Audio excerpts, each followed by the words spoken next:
I scrolled for a long time. Hello. Came back. I literally scrolled all the way to December 2022. And there's Maud. Bless you.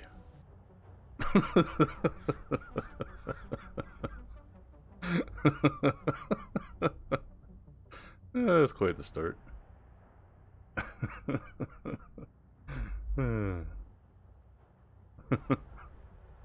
Love it.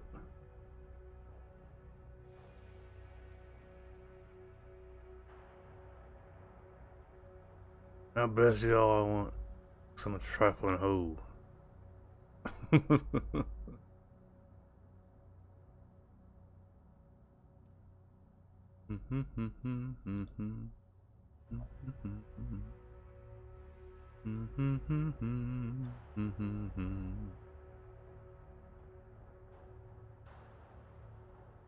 Oh no. Yeah. Alright. I've been doing some of this throughout the day between the work stuff.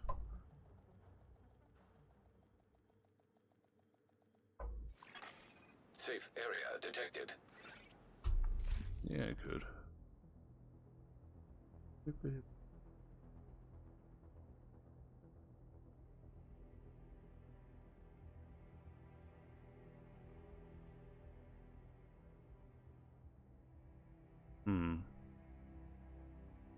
Go ahead and get a drink. Just tell me when you're back.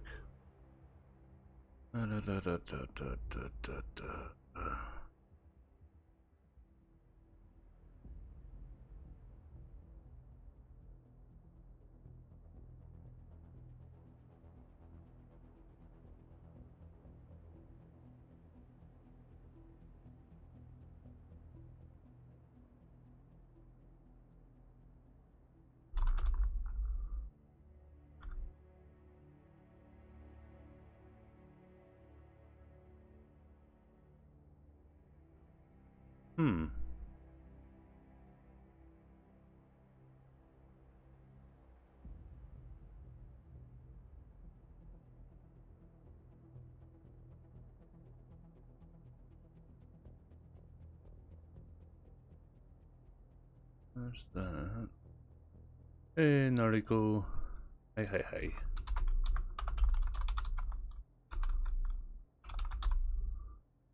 Boop. Got out.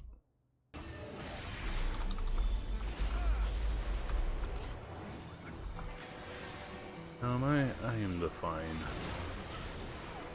Okay. Bit tired, but that's what happens whenever you wake up at 3 in the morning. Alright, you backs. That's easier. I don't know. Should I just jump into one of my own VCs on my Discord, or else like, jump somewhere else that other people might join?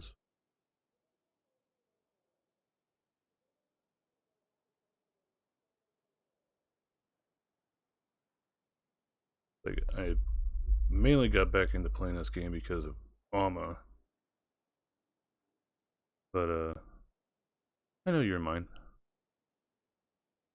You are not showing online at the moment. Being sneaky deaky, like Pancake.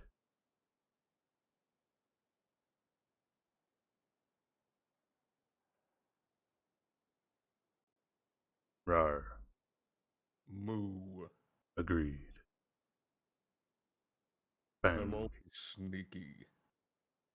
Da, da, da. Pancake. Pancake.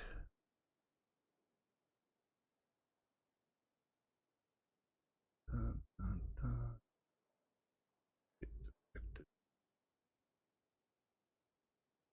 Ooh, so I heard there's a controversy. Helldiver? Yeah. A lot of people pissed off about it. Yeah. Sorry, what was that? What's going on with that? Right, so, when the game first came out, like, the first month, I'd say roughly,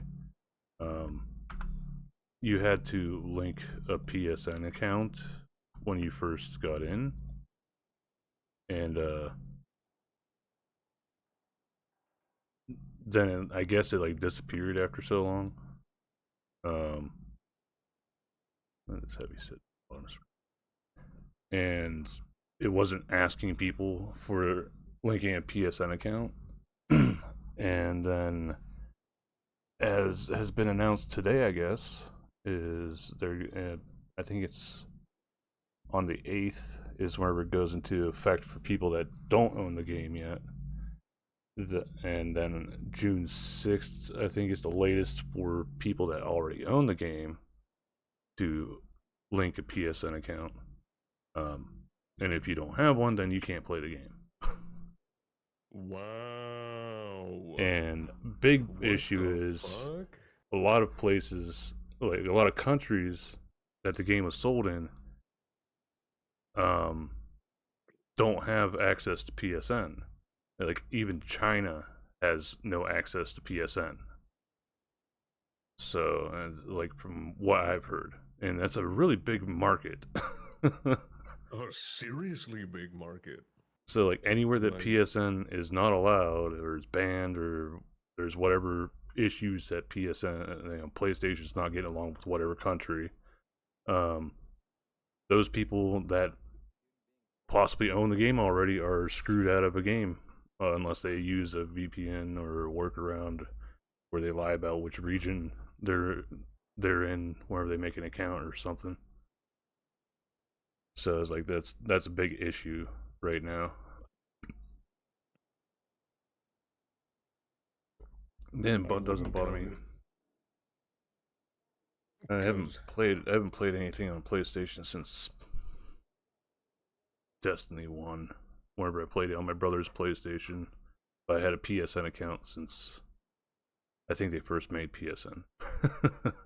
Because I remember playing Sokum on the PlayStation 2, where you had to buy the modem attachment for the damn console to be able to actually even play online. I've never had a PSN account. I normally played on other people's. Yeah, mine's been active since whenever the hell I made it. So, just one of those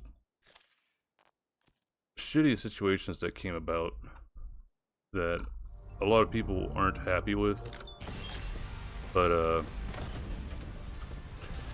they're still going along with it. I don't know if it's Sony strong-arming Arrowhead or what, but yeah, I mean, a lot of people that have been playing the game and enjoying it seem to be like going away from the game now because of it. Plus, the devs like constantly fucking with the player base, it seems.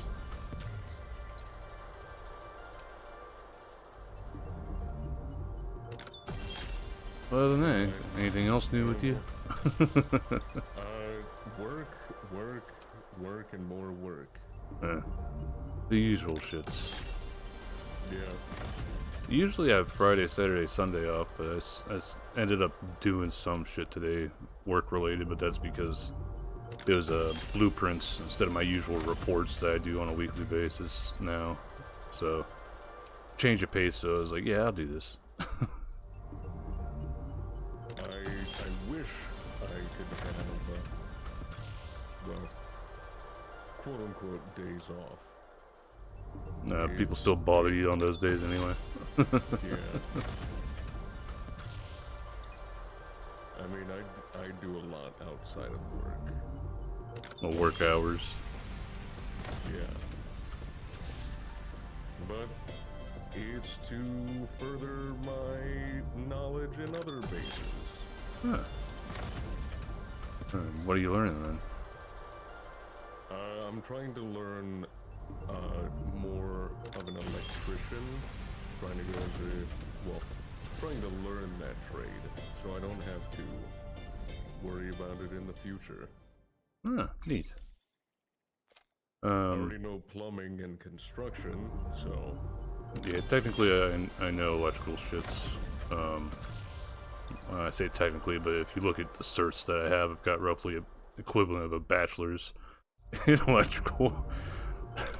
So. Well, damn, you could teach me a lot then.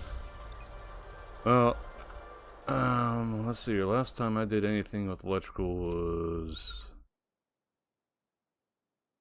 well, where my aunt and my uncle built their house. I helped out a little bit with that shit, but that was like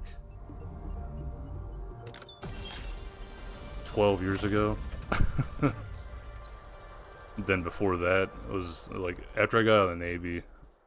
That was when it was like, nah, I'm not doing this shit anymore.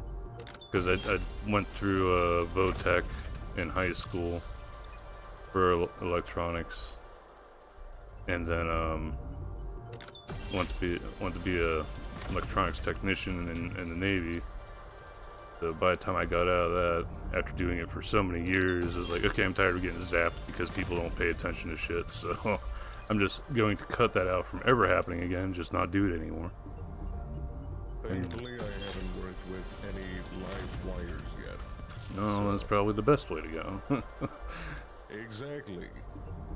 Granted, you don't know if you're fucking up or not. Well, even then, it's like, it's a common happening in the military anyway, where people don't pay attention to the tag out process and like completely ignore the fact that you've got a sign hanging there that says don't turn this on, and they still fucking do, and you end up getting zapped. So luckily, whenever you're doing stuff in civilian world, there's more of a worry about lawsuits happening than in the military. Very So, true. people won't And they fuck have around. Lockout, tag out now. Yeah. Well, there's lockout, tag out in the military also, but for the most But it part, wasn't heavily- yeah, it wasn't heavily enforced. It was taught, but not enforced. But that's neat that you learn that stuff. Yeah, trying to, well, possibly later on, own my own company for all of that. No, that's neat. Like building houses, That could be a bit of a pain in the ass, though. maintenance. Maintenance would probably Maintenance be would a probably little be the better long term, because then you know you can like sign a contract for like X amount of years with a business, or else even like housing units or something that Exactly. would possibly give you like steadier income instead of, depending on how the housing market is going and people actually building houses. Steadiest job in the electrical field would probably be working for like a power company. Yeah, but that's a lot of Bullshit. volts. Because you gotta That's worry a lot of about voltage. getting, well, you gotta, it's more so the bullshit I'd be worried about, because you know you're gonna be getting called out in the most horrible fucking weathers to fix stuff. Oh, definitely. But I'm happy with what I did get into eventually, but I didn't get into this sort of like job field until I sort of said fuck it and just got completely out of anything that I had done schooling for. And I applied to work at a call center, which that's where I started off at with this business, and learned SQL coding while there, because we used that a little bit for fixing the logs in the database. And then I held on to that coding to make sure I was the only one that had it in the company. And it's like, you want to keep these reports coming, you're going to keep me on board. Exactly. And anytime my boss asks me about automating it, I frankly tell him I'm not stupid enough to code myself out of being useful. So, no, I'm not going to make it automatic.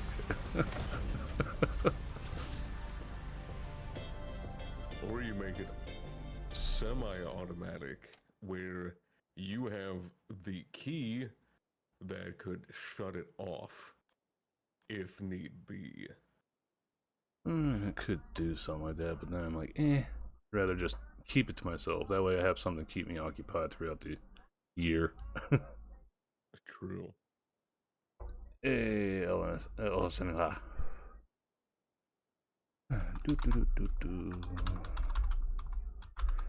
So, have you played this game, Mod? I have not. Skit. I haven't played Oh, Skid. Okay. Division game. Imagine character 2. Oh, there's 1 and 2. Damn. And 3 is slated. I'll take for it though. That's hype. 2026, I think. I still have pity, bro. But I looked at the roadmap for this today. Wait, is anybody in an ad It right seems now? to actually have a DLC plan for this game. Is anybody in an ad right now? Oh no, y'all can see anyways. Oh, nice. So I guess maybe that was why it went on sale here recently. I don't know if it was on Steam or Humble Bundle or something else. Oh! Amma got into it. Come on, Samus Brando, character, her baby, husband. character. And then Character! Let's fucking go! oh, strong. I Yo, feel like 3 or 4 other clip it, people Jack. from her clip it. community that play the game. And I've got Oh, I can clip a it. couple people in my community that play the game also. I pulled it. 4th try. Does get sort of annoying and grindy eventually, as most MMORPG sort of game things go. True, very true. Other than that, I've also been working on shit in Blender. I don't know, I ever tell you about what I have sort of in the works for like the stream and shit? No, I haven't heard of anything.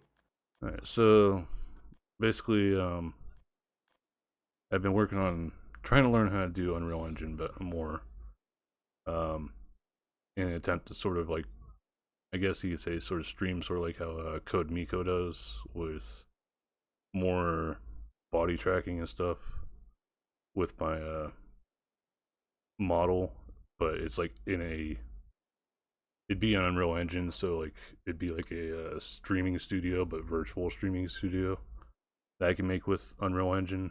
So if I didn't want to go with body tracking, I could just set up controls to a keyboard and mouse, or else even to a Xbox controller or something, and I can move my model around that way. But the thing is, well, you're running a game engine, so technically it's like going off the sort of specs like that. It might not be really high end, and of course I still want to make models that would model everything, like the room and stuff, as good looking as I can without making a shitload of polys at the same time, as anybody would with making any sort of game. How you set it up to be able to play other clips? It's a thing called Twitch Guru LSN. You can just Google it, flat out Google Twitch Guru, and it should be like one of the top results back for it.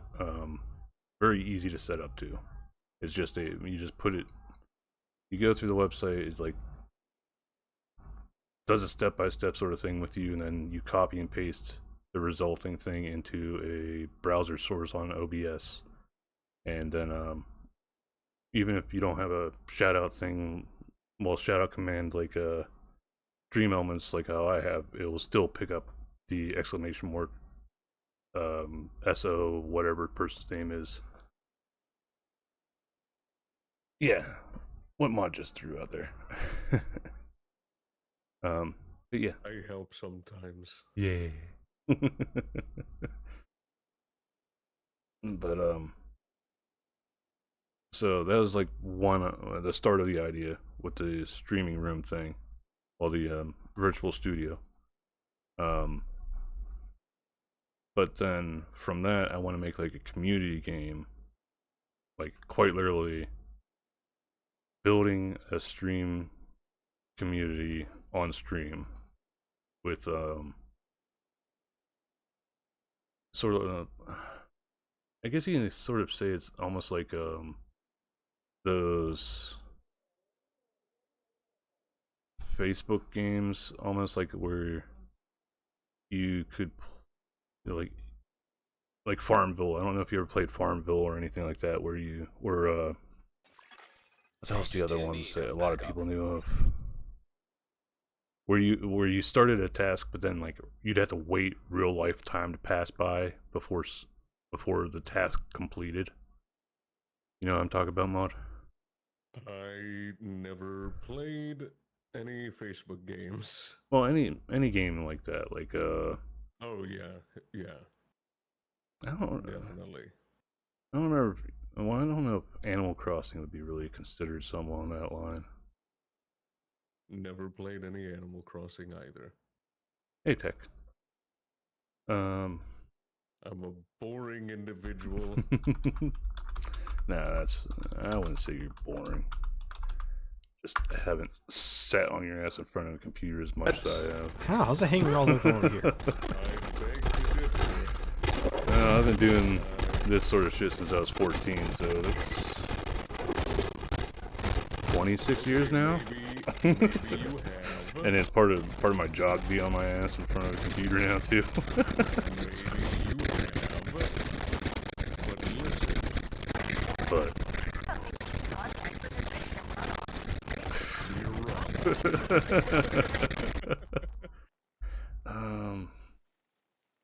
I'm like, oh, let me get my tabs back up here. I'm not really doing anything in the game at the moment. Sort of like sitting here bullshitting. Hey, we're just shooting the shit right now. Yeah. It shoots. It shoots.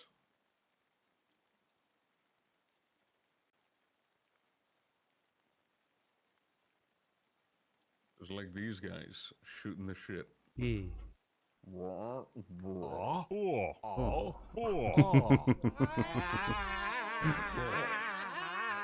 love that damn thing. Mainly what got me with that clip was the end of it with the kiss and oh. Yeah. That makes me laugh too.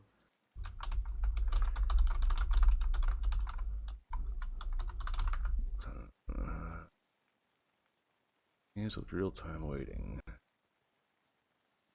So wait, you've been up since 3 a.m. Yep.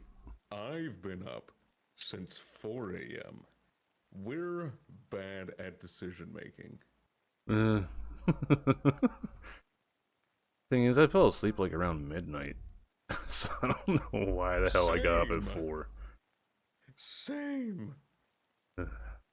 Oh, I forget. Were you were bullshitting with Coral yesterday, weren't you, on stream? Or was it another day that I was thinking of? I know it was some day this week you did. It was Tuesday. All right. Tuesday when we were playing Stardew. Did you see that thing that I reposted that somebody made on Stardew No. on Twitter? I'll see. I know I sent it to Coral also because, of course, she plays that. So. I still know like nothing about Stardew. But she's teaching me.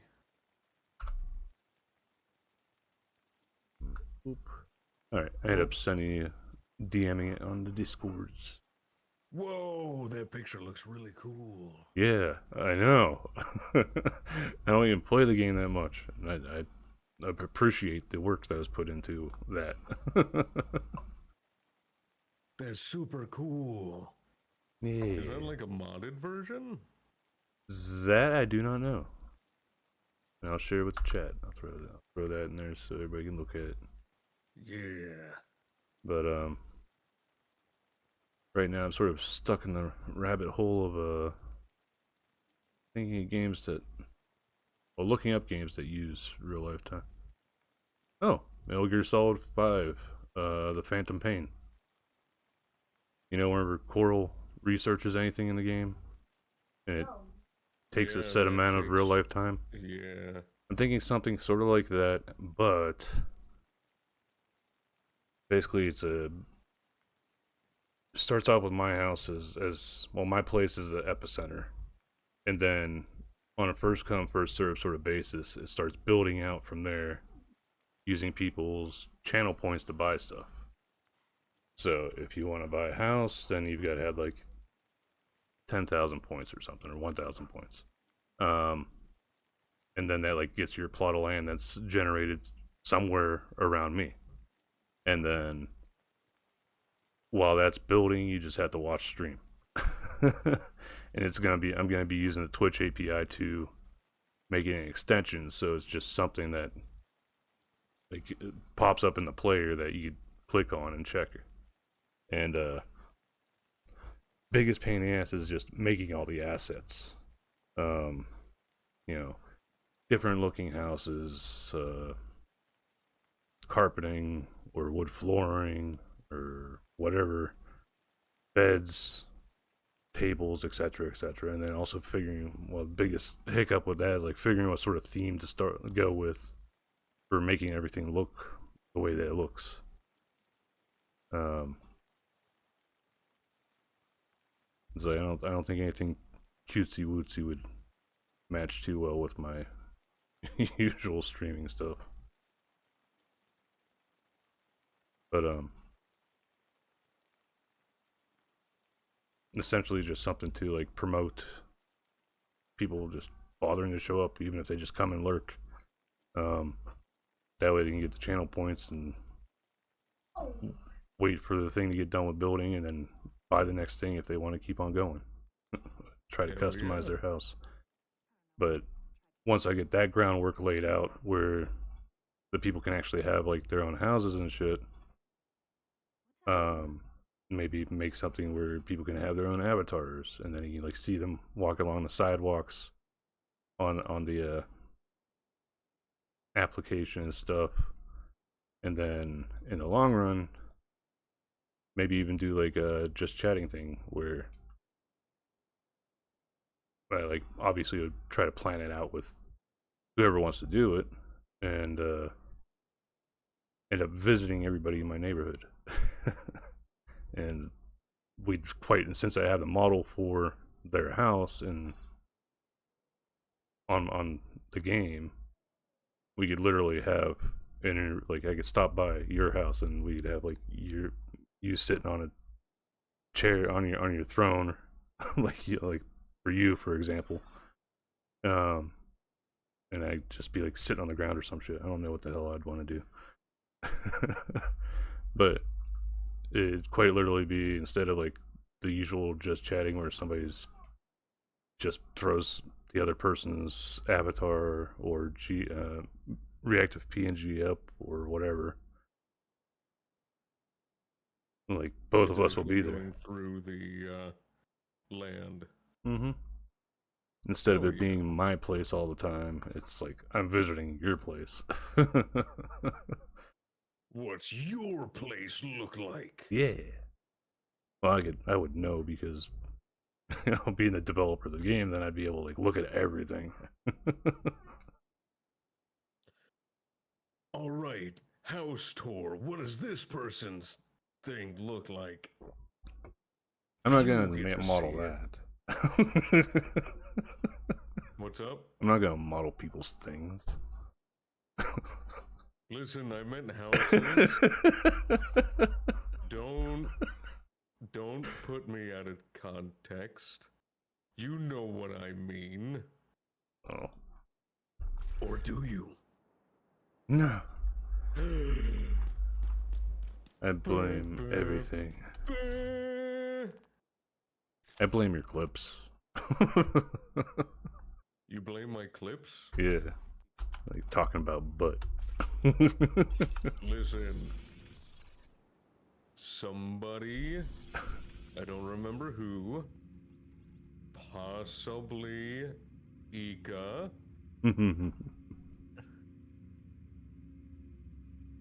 put a butt in my chat, and I was like, but oh, I gotta do something witty right now. the witty stuffs.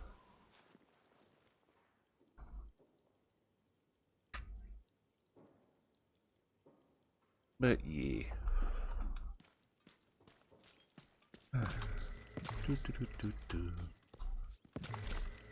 Yeah, I was thinking of doing a Blender stream thingy here with building some of those assets that I was talking about for the game. I just don't know if people would be really like interested in watching that though. There'd be a lot of me just like browsing through stuff. It's like, do I like this? Would people actually want to get this? Make it worth worth their points and stuff. You never know. People like art streams. And like I know a lot of people just come by and lurk, and it doesn't matter what the hell I do anyway. It'd still be here just to do the support and the homie stuff. Always try to support. Yeah. This I can sort of mindlessly do, but whenever I'm doing shit in Blender, I try to put a lot of thought into it. Video games, just, I'll go around, shoot stuff. If I die, I die. It's not like there's any lasting issues. Start enjoying the little time you have left on this world. There are plenty of hidden pleasures on offer.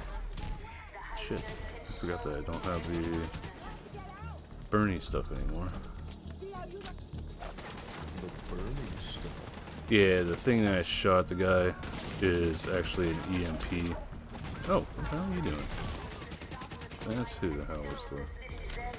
These little things usually have a purpose. Oh, I died. Is that his name? Agent vital signs 0. But,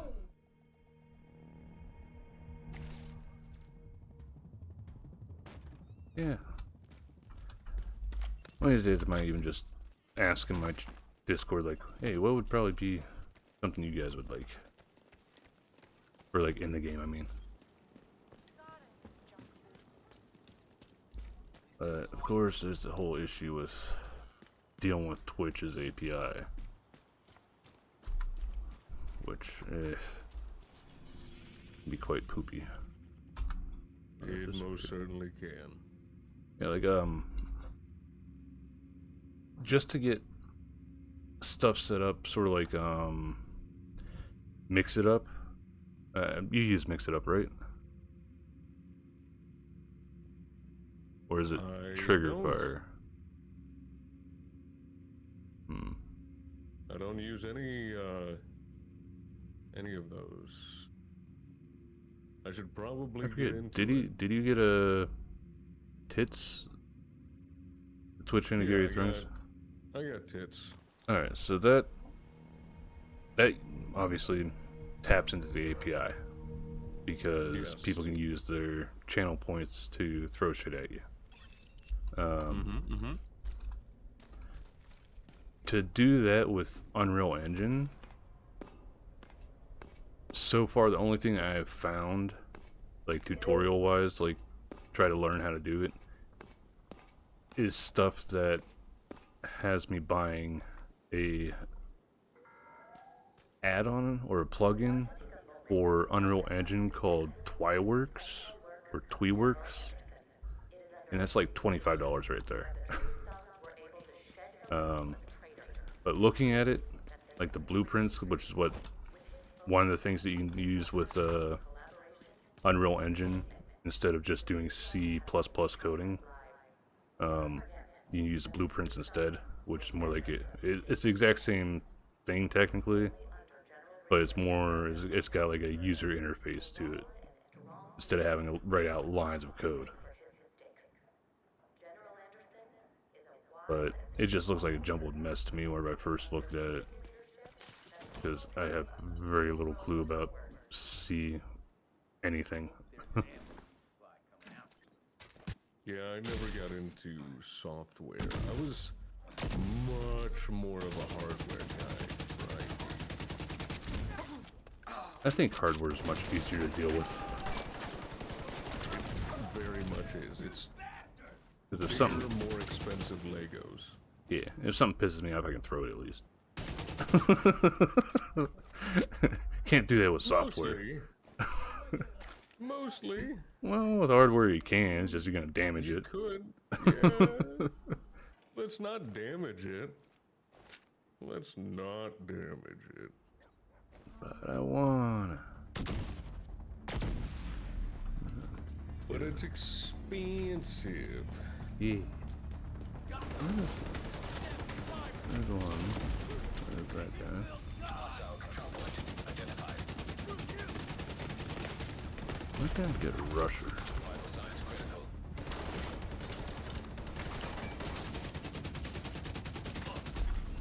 Detecting additional hostile contacts. Things? Yes, they are. Let's just toss it right up.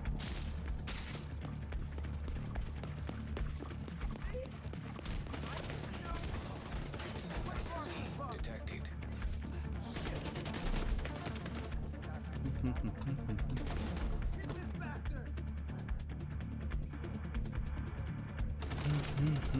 So what is the division all about? Tell me the things. Alright, so the first one, there was a virus that was spread amongst the populace by money, if I remember right. Somebody infected a bunch of money and used that as like the vector to get a shitload of people infected. This is if I'm remembering the lore right. So it caused a national crisis. I don't remember if it spread like worldwide, but the US has definitely got fucked up over it. And division agents are sort of like sleeper cell agents, I guess you could call them, that Okay. are only activated for dealing with such threats. And essentially that's what you're doing. You get activated after the shit has hit the fan, and you're charged with trying to hunt down the person that started all of it. And if I remember right, for the first one, even if you collected like all the collectibles, like to find out every bit of information about it, the lore, you were still sort of left hanging with, okay, so the big bad dickhead got away, but you know where he went, and that's where Division 2 comes in, if I remember correctly. And that's why we're in the DC area, just working on liberating everything from the different gangs that have taken over, or factions. And as the story goes right now, like things have become sort of past the point of no return, so we're not going back to how things were before the whole outbreak happened and stuff. There's no zombies or any shit like that. It's just the virus just fucking killed people. Gotcha. Okay. But so essentially you're just trying to get civilization back on track. But it seems, from what I recall, because it's been a long, I took a 2-year break from this game before coming back to it, so memory doesn't hold on to that much information from video games after that long.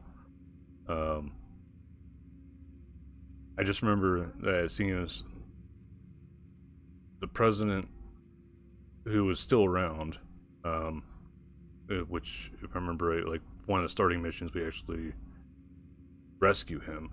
But it turns out he's part of this group that we're fighting against, which are like rogue agents, and these other ones called hunters, which are sort of like on par with division agents.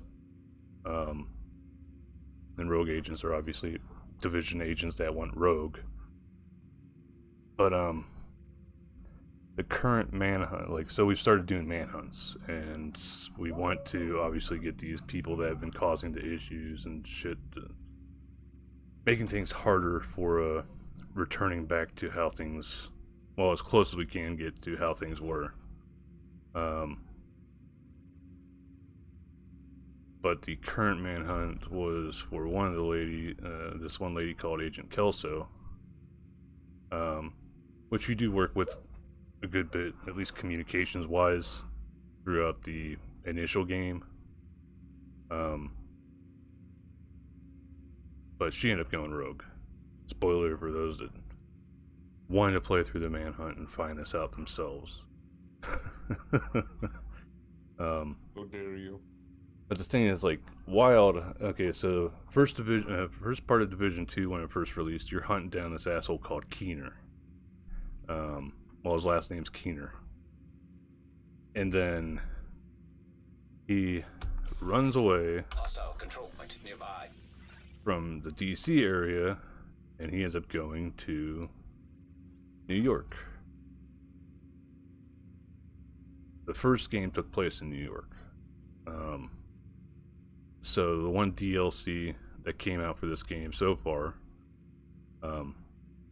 was Warlords of New York, which a lot of people will call just WONY. You go to New York, you take care of some stuffs. You help reclaim the areas, or at least set up outposts, I guess you could say, for civilians and other Division agents to do their stuff. And then eventually you end up hunting down Keener, and you kill him at the end of this mission right here, the Liberty Island mission, where you go to Liberty Island with the Statue of Liberty and everything, and you fight him. And it's quite the pain in the ass, because he's got the ability to hack your abilities. And like the player abilities in this game are like there we go. We've got a sticky bomb launcher, traps, trap ball thingy, a holographic decoy, a pulse scanner, which is like an echolocation sort of thing, a Firefly drone. There's also a regular drone, like the hover drones that we know nowadays. Got a chem launcher, which is essentially sort of like the sticky bomb launcher, only the chem launcher blows up on impact, I guess you'd say. The Hive, which is a sort of like a projectile launch sort of thing with homing to it. Got your turrets. Got seeker mines, which are these little balls that you drop down on the ground, and they can seek out the enemies and blow up on them, for 2 or 3 of the different variants. And then you've got a ballistic shield, which is used by a lot of people. Hey, JP. JP. Going drip, drip, drip. Best bring your water bottle. Best bring your water bottle. At a high rate, you should hydrate, cause I wanna gyrate. Deal with me. But yeah, the thing with Got one. him hacking your stuff Oh, great. is if you've got a turret set up, or else a drone or seeker mines, they'll start targeting you instead. Frag out. So he's quite the pain in the ass to fight the first time. And it's Got one. sort of kind of Again. catches you off guard, because I don't recall anything else Got doing two. that up until that point. But after you've done his fight and shit, you end up, if you're playing on the highest difficulty, Okay, I got the whole team again. you end up having more of a likelihood that you're gonna Oh, run into okay, hunters I'm locked and rogue in. agents, which can do the same thing as him, which is hack your abilities and use them against you. this gets convoluted by That Shut what the sucks fuck is they can up. use their own abilities. You have nothing to fucking do against them unless you've got EMP grenades. Though you can still shoot like their turrets, and your turrets can get shot at too. But hey JP, hope you're doing good. Thanks for the hug. That's a lot. That's a whole lot. Hostile control point identified. Jeez, oh man. Well, all the shit that I'm talking about. Yeah. Well, the thing is, that Keener guy that we supposedly killed in New York, you find out after you finish the manhunt for Kelso, he's not dead. Like, the cutscene for whenever you took him down at Liberty Island, you check the corpse and everything to make sure it's him, and, you know, verify your kill. But he faked it with the help of this other guy that you supposedly killed while hunting him down. The thing is, every single division agent is given these special contacts that work sort of like what the hell is that? The Apple Vision, or where the hell that thing is that looks like a VR set almost. Oh yeah, yeah. It works like that, but it's just contacts. That's why you can see like a heads-up display, and that's how they in-game explain why you have a HUD whenever you're aiming down sight and stuff like that. So with the contacts, this is what a lot of people were gleaming from an interaction with him at the very end of the mission, that the guy that you thought you killed that was helping him was really good at fucking with the system that division agents use, because he had faked his personnel information in the database before and pinned it, made it look like another dead body was him. So it was like the guy was known to mess with the system that we use for verifying, like, this is who we're going after, sort of stuff. But they didn't, like, we didn't know that he'd be good enough to actually trick us into seeing the dead bodies in front of us, actually. So it's not so much some people were thinking it's like body double stuff, but then somebody was like, well, he said something about our contacts, and we know this other guy's still alive, and he has had in-depth knowledge, in-game lore wise, that he possibly could have finally figured out how to do that. I am amazing mod. AP's doing amazing mod. Oh dear. What did I think about the Helldiver shit? That's funny. You bring that up too. First thing Mod talked to me about whenever he got into VC with me, was talking about the bullshit with Helldivers. Well, as I told Mod, it doesn't affect me at all. I had already gotten into the game whenever they were still doing the PSN account link up whenever you first start the game. Which I still find it weird that they got rid of it for a while and then they brought it back while they're bringing it back. In my opinion, it's just something with Sony. And Sony, I guess, probably just likes pissing off the gamers, considering what they did with Stellar Blade.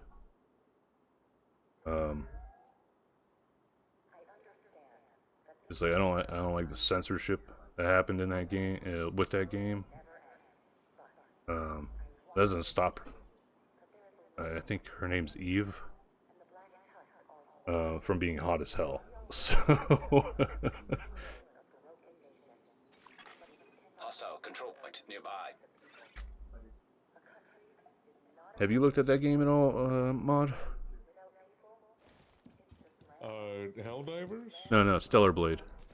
Oh, Stellar Blade. I don't know that game. Look up a trailer for it.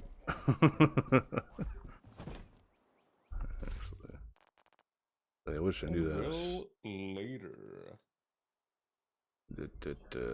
It's like well, you played through God of War, so I have, yes.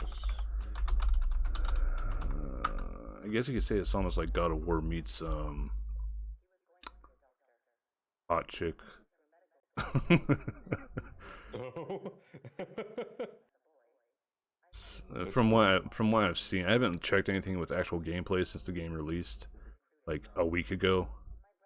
I think it was, yeah. Trying to get a good trailer on a trailer here. Is this it?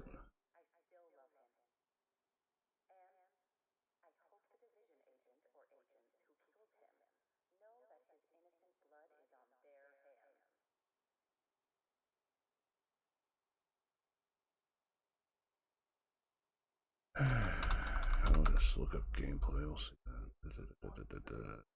No, I don't need an hour and a half long video.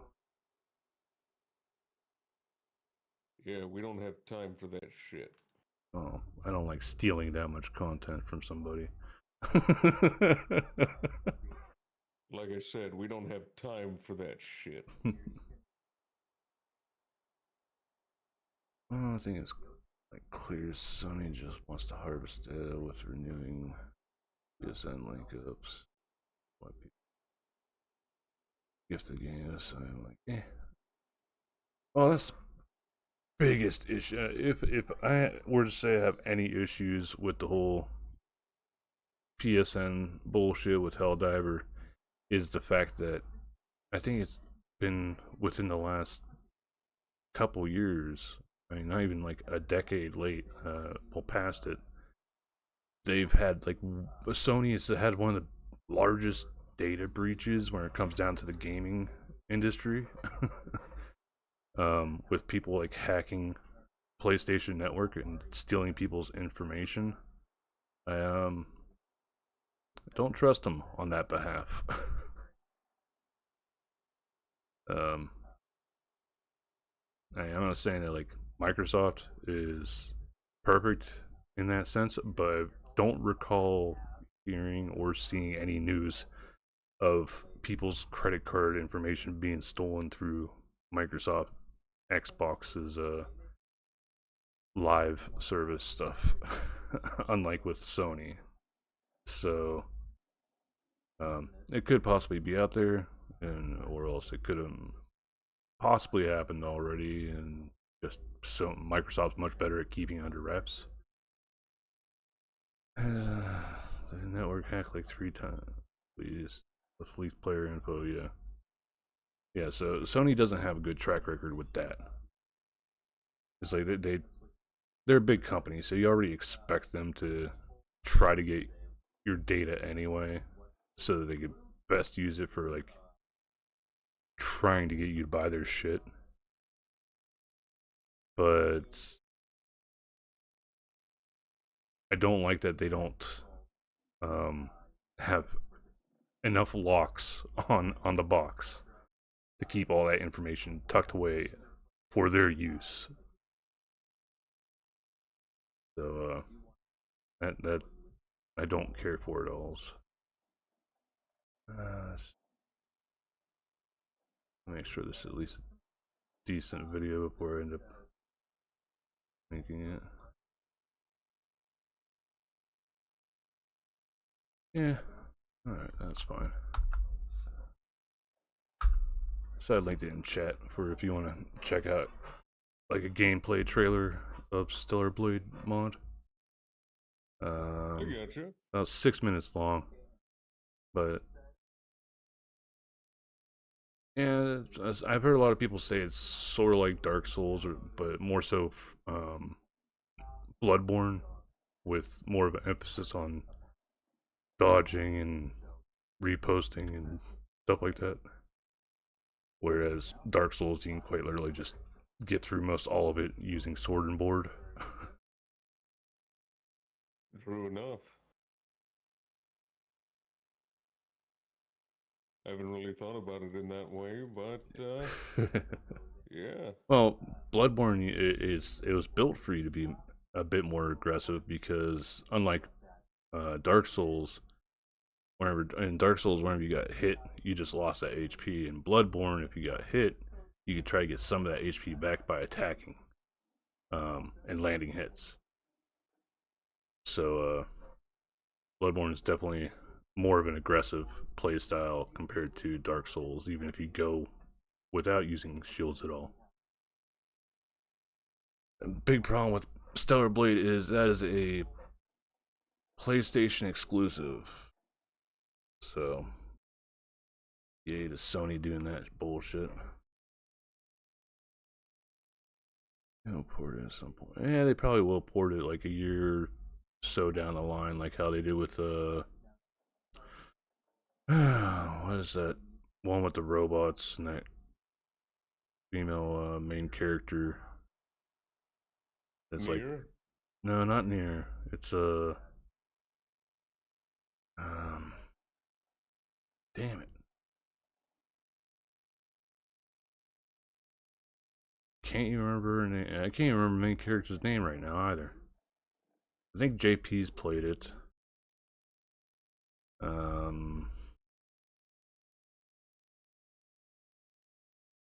I just remember like the follow-up game, or else the expansion to it was something Wild Hunt or something.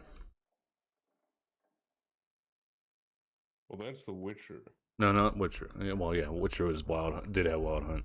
I don't know, the moment I think of Witcher, I think of Henry Cavill, and it's like I can't get that excited on stream. Oh no! Horizon Zero Dawn, that's it.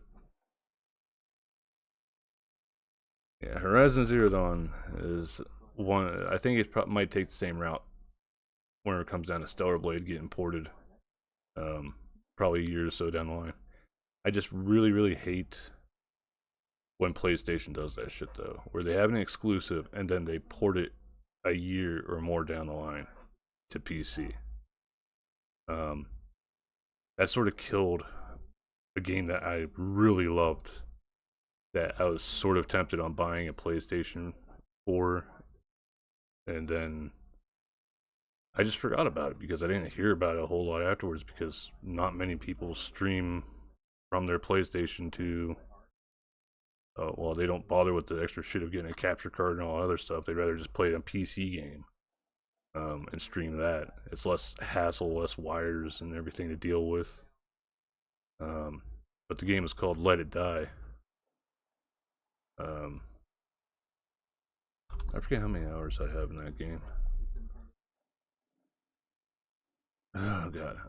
Let It Die, I put in 1,143.9 hours worth of playing that game. God dang. Yeah, I didn't even get all the achievements on it either, because it's just so fucking hard. And it was like one of those games that was put out around the time that Dark Souls was starting to get a bunch of hype. So it's sort of the same thing, third person perspective, where you had weapons that you can have in your left hand, right hand, and you expect to die and like respawn and go and pick up your souls and kick whatever it is that beat you last time's ass. It is made by the same people that made what the fuck did they make? I have to look at Steam. I'm looking at the Steam page for it right now. Gung Ho Online. No, that one's not as well known. No More Heroes. They made No More Heroes, Killer 7. A few other games.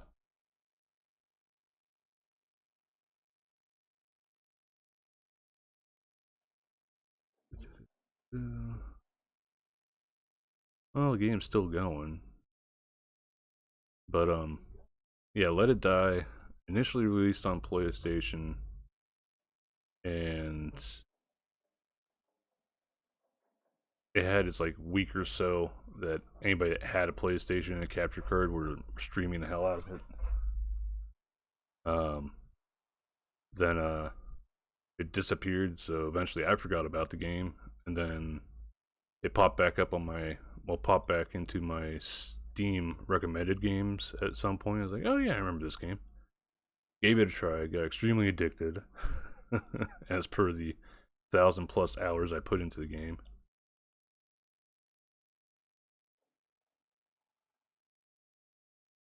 But because it took so long for it to get ported over to PC, there's like next to no player base whenever I finally started playing it online. But unlike Dark Souls, there was no helping each other in the game. Only player interaction between like other players was raiding their bases and being assholes, essentially. Man, oh man. The good old days. Yeah. Well, you didn't have to worry about anybody like shouting profanity and shit over the headset, because you were just basically beating up bots that were playing their characters in their base. But I will say the developers were not kind at all to the players when it came down to programming how tough the bots are. Though I had several hours in the game, I still got my ass beat by certain people's bases. It's just the bots were too good, and the equipment, like, it really mattered about your equipment in that game too. Alert. Well, welcome back from ads if they're done. I don't know. But yeah, I played the hell out of that game whenever I finally did get a reach on it, but I had this feeling that if they did the same thing with Stellar Blade,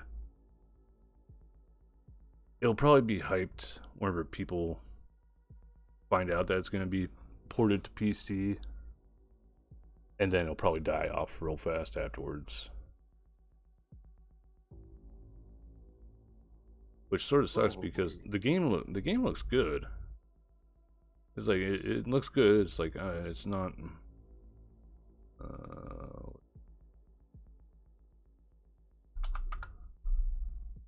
I think it's PlayStation 5 exclusive.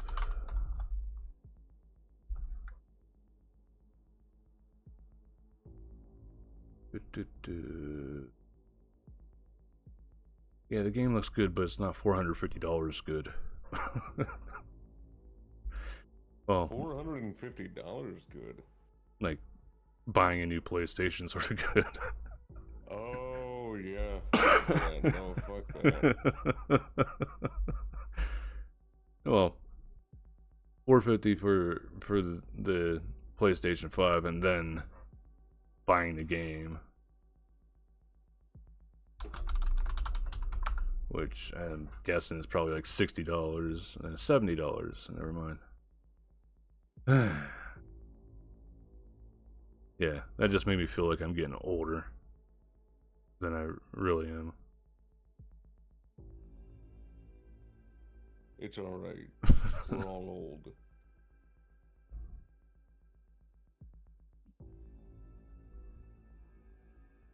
I miss the days of going to the Goodwill and finding an NES game for like 99 cents. Oh my god, that's the life. The old times. Now, those people, you won't find NES games at a Goodwill. You probably won't even find up to like Nintendo 64, or maybe even a little bit later than that at Goodwills. That's probably collector's items shit there that people like put on eBay for hundreds of dollars. Right? Like goddamn. Yeah. The funny thing is that I think there'll be a lot of people that bitch about Xbox or Nintendo exclusive, not Nintendo, but Xbox or PlayStation exclusives, but a lot of Nintendo games are only Nintendo. So, and as far as I know, Nintendo doesn't have any of their games on Steam either.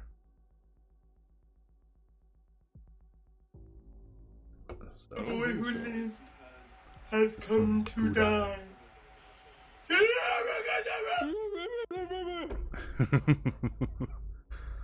Burb of Men showed me that long ago, and it made me laugh my ass off, and I was like, I need to make that into a redeem. Hell yeah.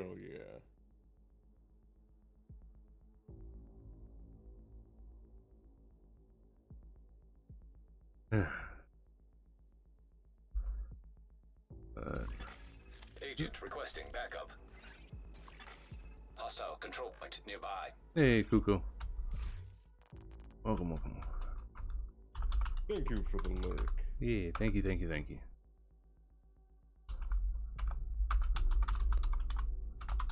I know Mag appreciates it. Yeah. Hope I'm doing well. Yeah, I'm doing fine. Just a bit tired. We're all Hope gonna you're be a doing bit good. tired. Yeah, and thanks for the hydrate. And drip, drip, drip. Best bring your water bottle. Best bring your water bottle. At a high rate, you should hydrate, cause I wanna gyrate.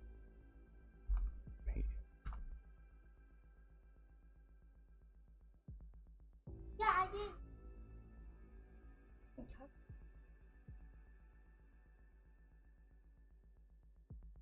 I got it.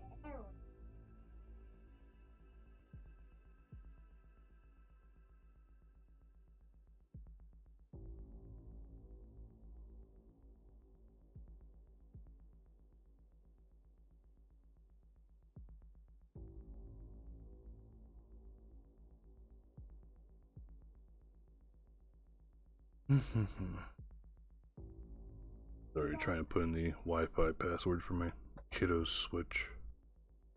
There's Yeah, no I got worries. The wet switch. My name, my birthday's already 10. Alright.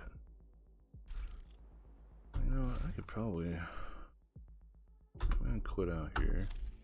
I'm not really doing much in the game. At least if I got Blender pulled up, I can bullshits a bit. Switch over to Blender here. Switching on over.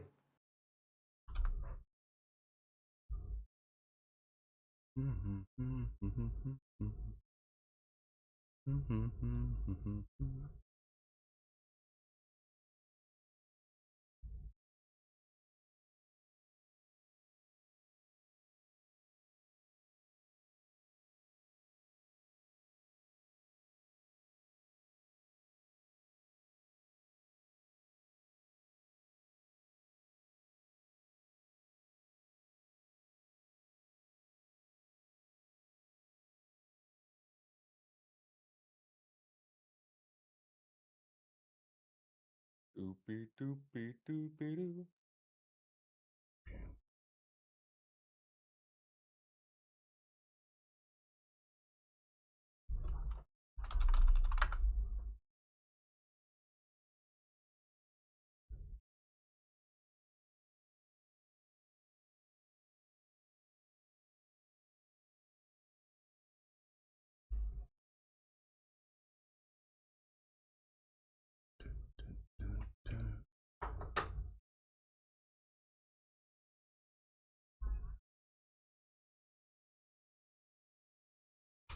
Okay,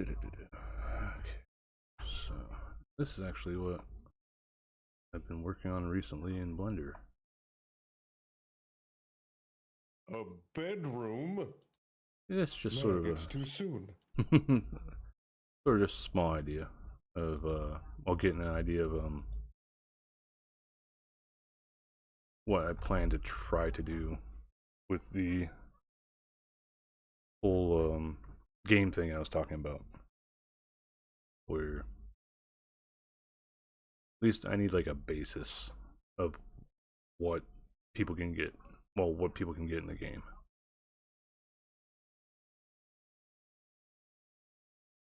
Mag wants mine as bed confront. Well, you can sleep in the bed, I don't care. I sleep on the couch all the time. I just got a couch not too long ago, and I've slept on it way too much so far. Yeah, I don't know what it is. It's just bed. I in high school I always slept in a bed, but as I got older, just sleeping on the couch was all.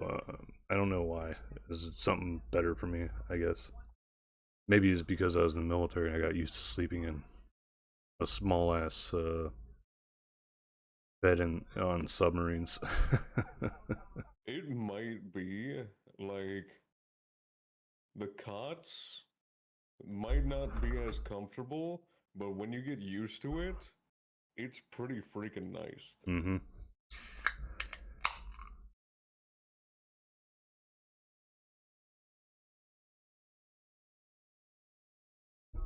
It's like I do sleep in my bed every now and then, but for the most part, on the couch. There's that. That is the idea that I'm currently working on. following a tutorial, and then I'll probably make a second pass just doing it on my own, but having the video off to the side for if I forget how to do a certain thing.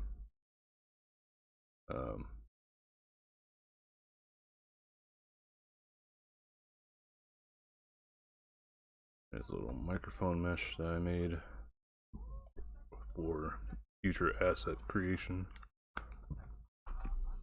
And the big thing that I guess you could say I'm sort of proud of with all the time that I've spent in Blender. Got an asset library that's got a lot of stuff in it, especially procedural materials. I wonder what that would look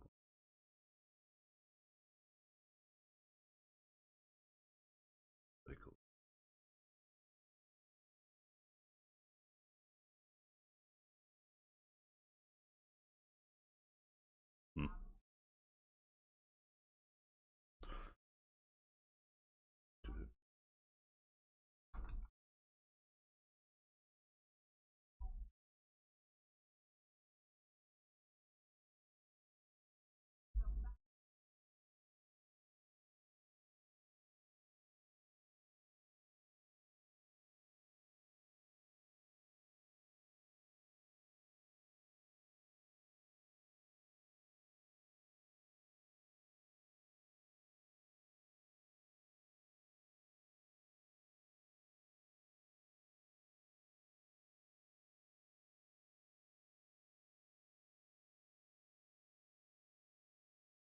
Doobie doobie doo.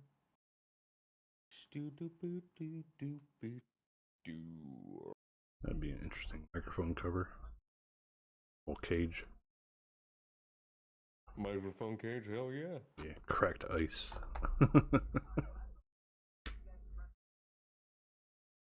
Got a lot of different procedural materials.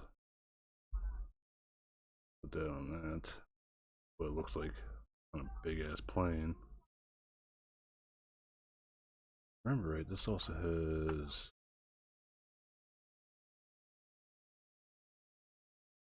transparency. Yes.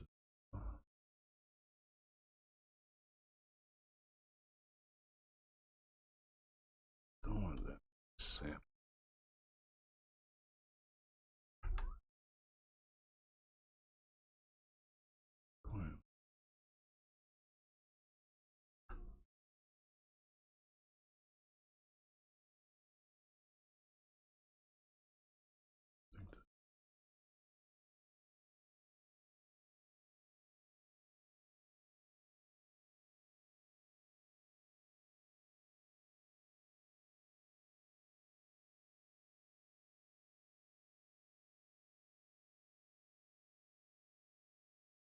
Having just a single PC setup, because that all the shit that we run for just streaming definitely eats up a lot of the power of computer.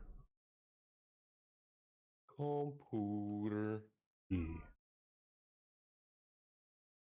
Let's kick up. Dude, what the?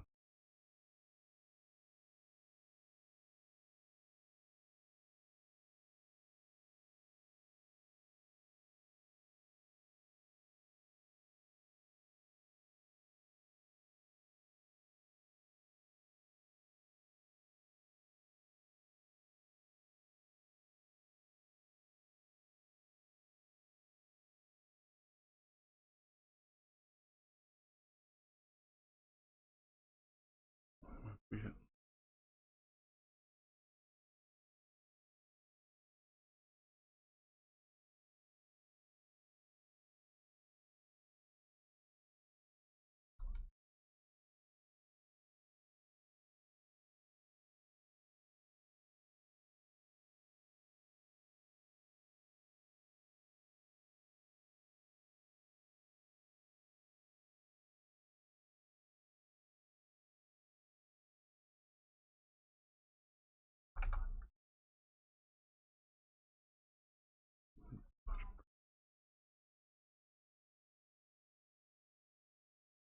Yeah, there's some transparent material.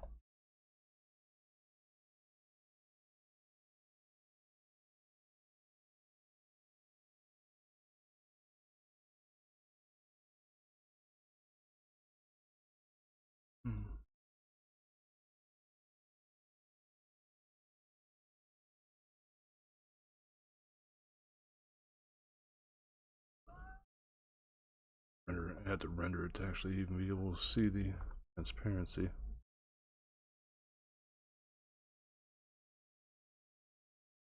My own PC is pain, yeah. But that's what a lot of people have the space for, at least. One PC setup. Brick.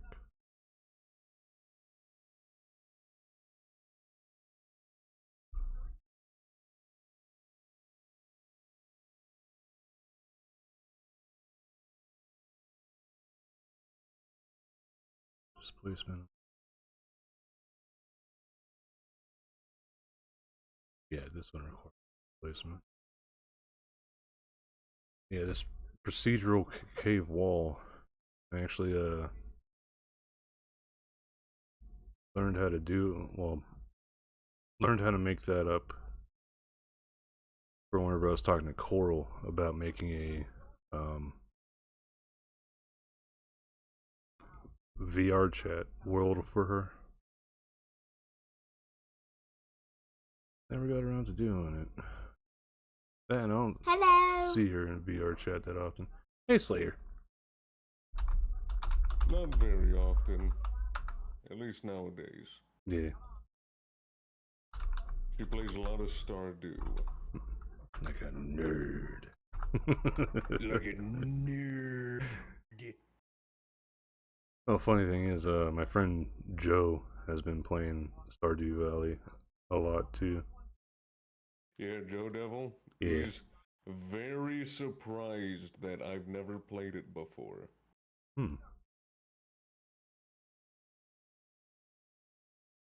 I own it, but I don't think I've played it a whole lot. It says that you've only played it for 9 hours.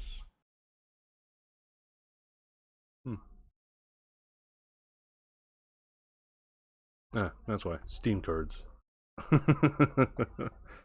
Steam cards? Yeah, I do the Steam trading cards stuff. I've been doing that since they introduced it on Steam.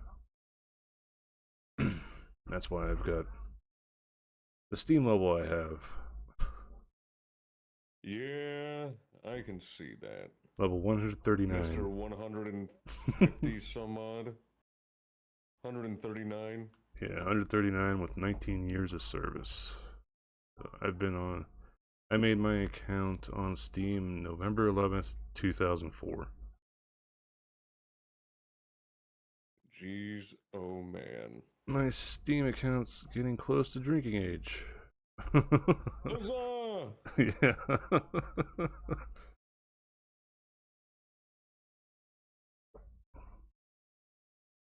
That's what I'm talking about. Yeah. My Steam account is old enough to dismiss the opinions of some Twitter users. Let's go.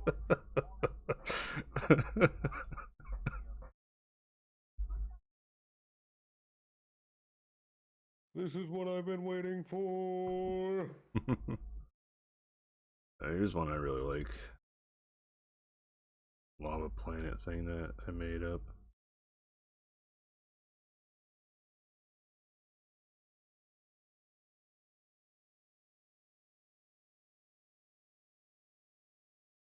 Very old.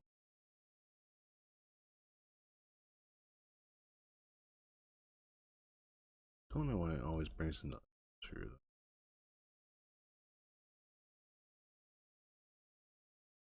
But it's very intense with the procedural stuff, so my system starts chugging whenever I put that one on.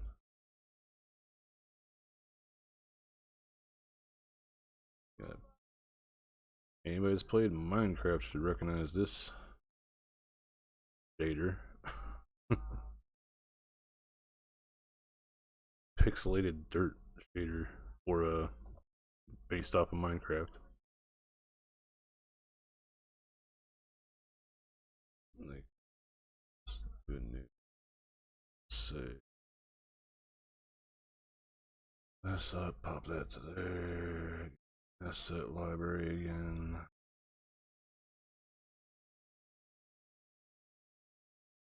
remember right, I could just take this and plop it on there, and there we go. Like a dirt block from Minecraft. Sandstone. What else I got? Stone. Some basic ones from Minecraft inspired pixely procedural material. Concrete, which isn't that special.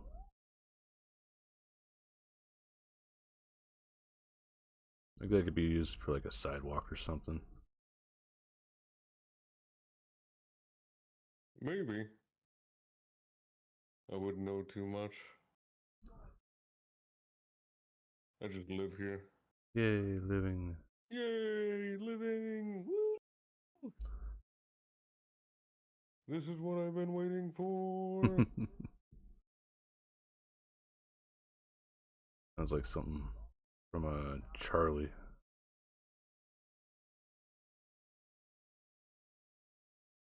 Charlie. Moist Critical.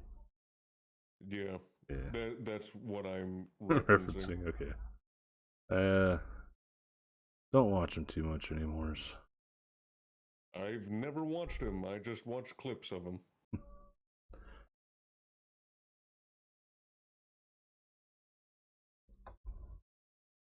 Yeah, Slayer, we just been doing our stuffs. I do see your posts on Twitter here there, Slayer. Mostly those what is it, tellingme.com or where the hell that thing is where people can submit questions. Hey Sama, how you doing? What up? Nothing much, just fucking around in Blender because I wasn't really getting anything done in Bro, I switched it to ranked, readied up, and then went to smoke a cigarette. I'm thinking that we sitting here. So I decided I'd pop over to Blender and show some of the stuff that I've been working on. Hell yeah. It's actually the rubber that I used for Nice code. this model on the mask. Bro, how are we back in pubs and I switched it to ranked? There'd be rubber for the face mask part. I'm off. Like it's hard to see on the model itself, but I think it's under the left chin. You can see some of the wear and tear that is present on this cube. But with how little of the stuff is. Ranked Apex? No, I don't play Apex at all anymore. I've only played like 3 games of Apex. I know JP plays Apex. And Overwatch. I used to play the hell out of Apex. Yeah, that was your clip, Sama. It's a Twitch Guru. It pulls up a random clip from whoever you do the shout out for.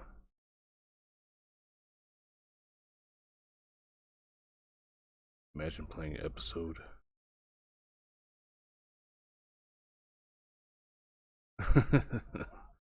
Well, I know Viral still plays Apex, and I think he actually played Overwatch here a couple days ago.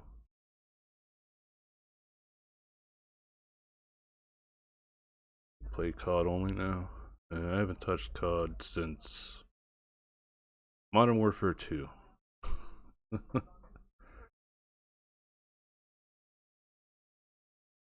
I don't play COD either.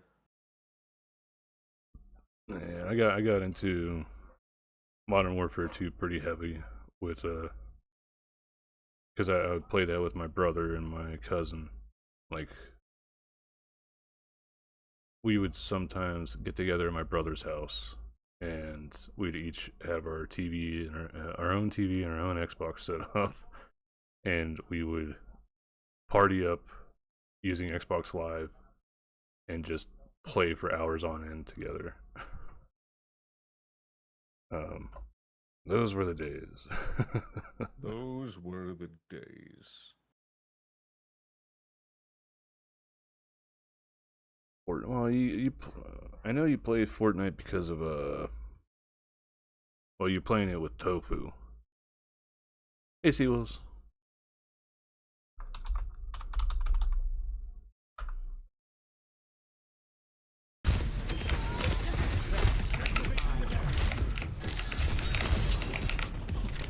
I never really got into Fortnite. I liked the save the world stuff, but you had to actually buy that, whereas the Battle Royale bullshit was free. So, everybody just knows Fortnite for the Battle Royale.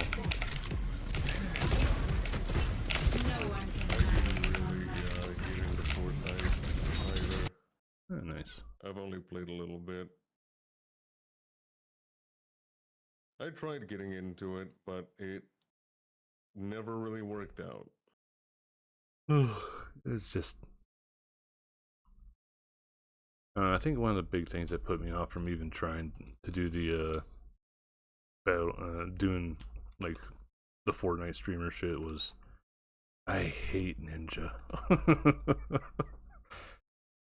Never watched him, don't care to watch him. Never watched him, only seen clips, and he just seems like a person I probably would end up punching if I was drinking around him at all. And normally I don't want to be around those people in general. I probably would too. All honesty.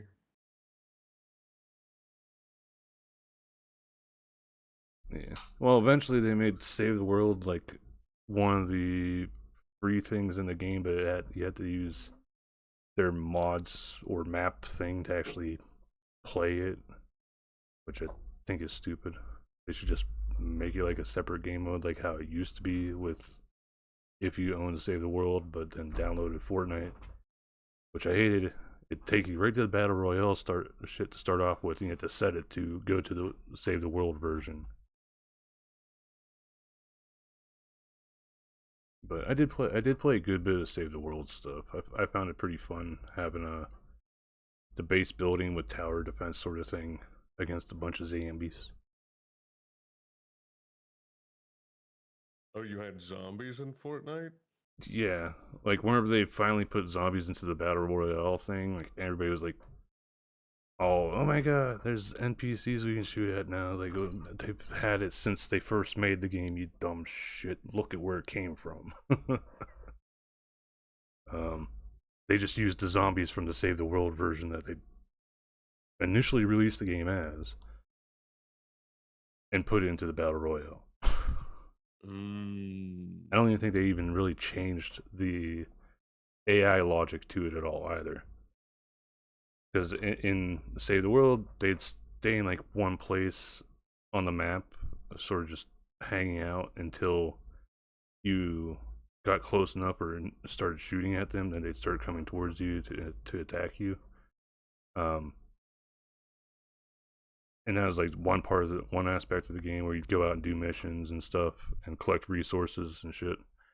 And then another aspect was the base defense, where you could set up walls and all the stuff that you might see in a regular Fortnite stream with the build stuff is the same shit that was in Save the World, where you had wood walls, then you had upgrades to that, and you basically just did the same, but then there's like loads more traps in the Save the World version because they were the stronger way to defend your base compared to just shooting at things, though there were still some guns that were strong. And the characters also had like different abilities in the game as well for Save the World, whereas you didn't really get many abilities in the Battle Royale stuff until they eventually brought it over, just to like say that it was new content, but it's just them recycling old content. Gotcha. Welcome back, JP. Man, it's still saying there's 30 seconds left to ad break, so some others might still be stuck in that Bolsheviks. But yeah, I don't know. My kiddo obviously knows about Fortnite because hard to avoid it on, especially when we're just going through a bunch of crap on YouTube. True enough. Oh my goodness. Yeah. I'd definitely say, well, it's thanks to him that I know of some streamers I'd rather him, well, YouTube streamers I'd rather him never ever watch. I can most definitely understand. Like, I Show Speed. That's, I don't know what that is. he's one of those loud, obnoxious kids that, got popular through that sort of shit. But, like, what, my kiddo found him through, well, he's big on YouTube, or was big on YouTube. I don't know if he's been banned on YouTube or not, but, last I heard about him, he got the nickname, he ended up starting getting a nickname amongst the streaming community as I Show Meat, because he was playing, some Five Nights at Freddy's game, and I guess he has a thing for Chica, the yellow bird mascot character or whatever, and he got up and started pelvic thrusting, but he was wearing boxers at the time, and his dick flopped out of the flap whenever he was doing his pelvic thrusts, and sat down like real fast, looking all surprised, like, oh, how could that happen? It's like, you're fucking doing pelvic thrusts in a pair of boxers, it's gonna happen.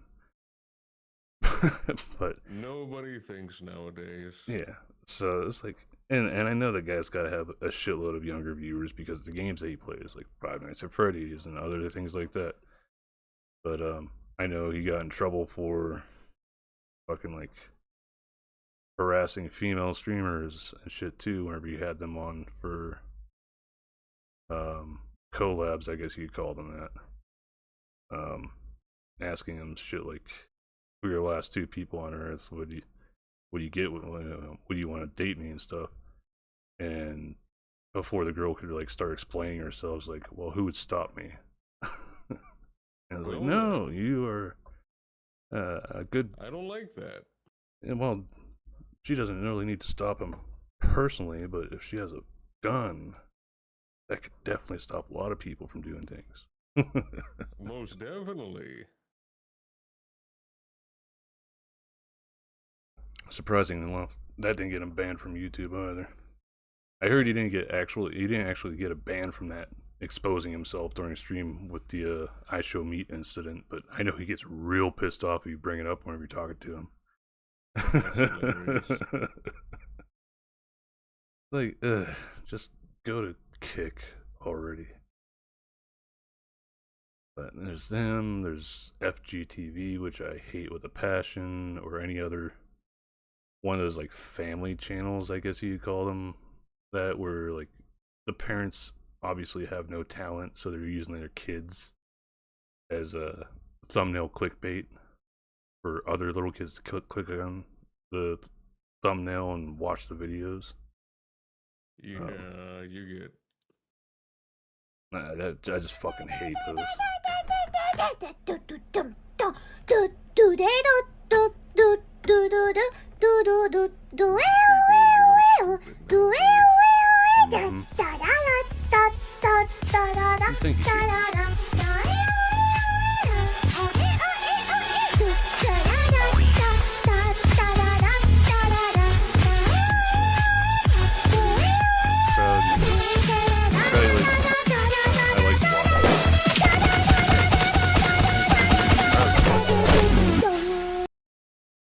I'm happy anybody puts up with me being around.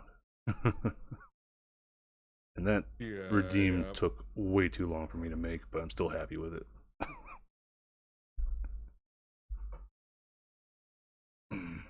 Shut up. Kick your ass. Yeah.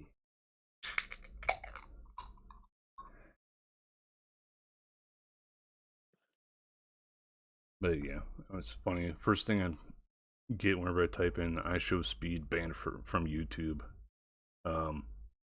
Our videos about how he didn't get banned from YouTube for exposing himself. That was August 17th, 2023 is the first video that pops up. So over a year ago that happened. That's hilarious. Oh, yeah. I had to lighten the tension with silly. That's fine.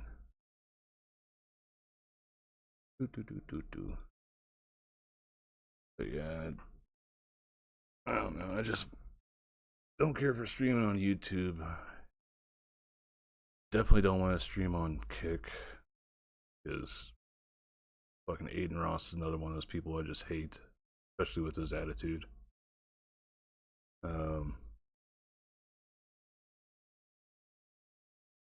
Biggest downfall with Rumble is probably the political shit.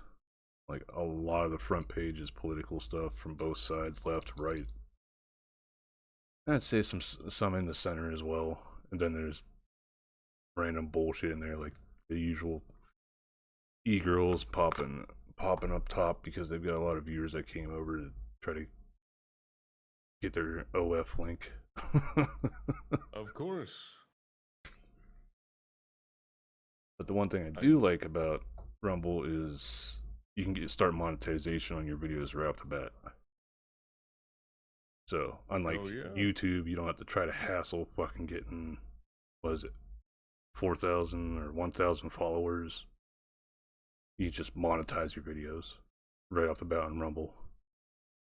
That's nice. And they do like Twitch, where every $50 you get from ads, you can cash out. Or else you can just let it sit there and not cash out until you feel like you got enough there. So it's a interesting one there. Also got an email today. You probably got an email along with several other people there chilling in chat from Twitch. Seems they changed some stuff with the streamer TOS or something. I just know both of them are sort of weird. I haven't checked my emails in a while for Twitch because I haven't streamed that much. Well, you probably still got it, like I said. I don't know. More than likely.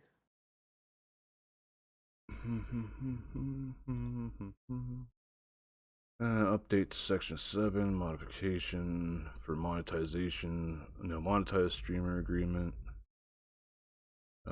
Section 2.1, content programming. We've clarified that as the executive producer of your user content programmed to the Twitch services, you are responsible for providing all equipment needed to create your content.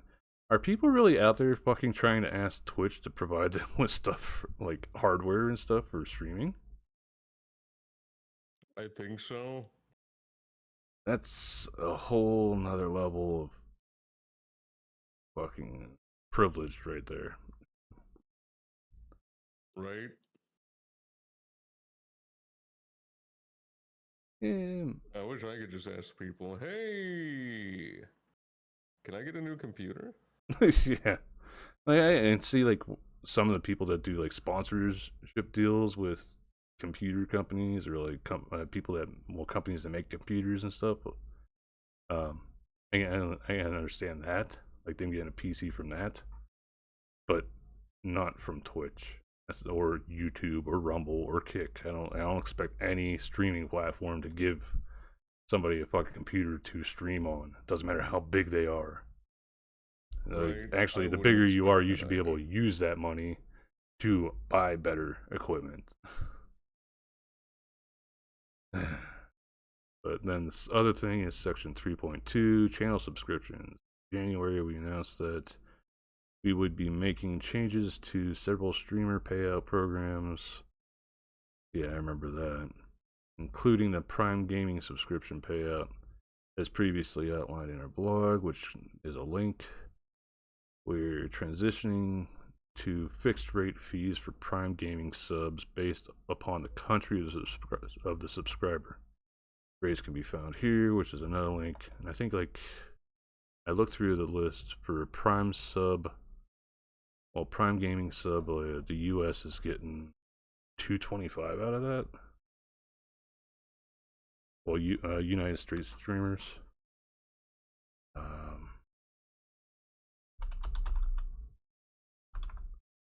Yeah, United States is getting $2.25 fixed rate out of anybody that uses their Prime Gaming sub to subscribe to their channel, which I think is just 25 cents less or 7 cents less. I can't remember if it's $2.32 or $2.50 that we were getting out of it to begin with. I don't know. All honesty. Holy shit! Turkey only gets 9 cents. Fuck. Any other ridiculously low price that fucking fucking Jeffrey Bezos sucking out of people? Yeah, a lot are under $1. I'm seeing that. I said, well, shit talk. That man, all I want.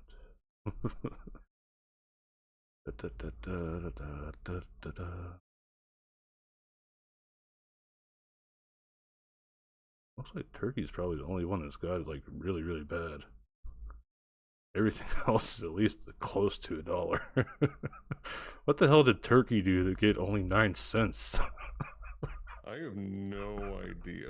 That's like a personal vendetta right there.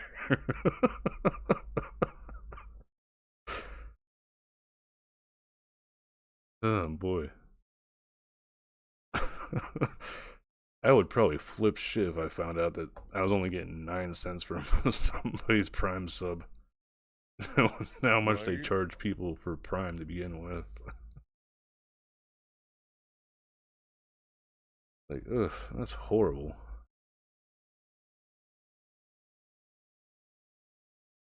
But yeah, that's what the email is about. So basically it's just people acting really privileged and content creators getting fucked out of money by Amazon. Nothing new. Yeah, I don't doubt it.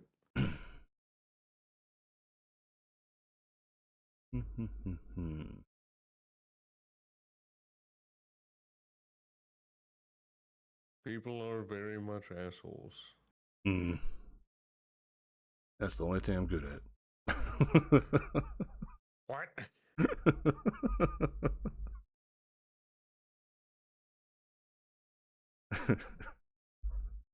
Oh my gosh. Oh no. What am I supposed to do with this information? Live it. Love it. Eat it. What? Punch it. Right in the kidney bean. Pop it. Yeah. Twist it. Pull it. Other thing. Other things.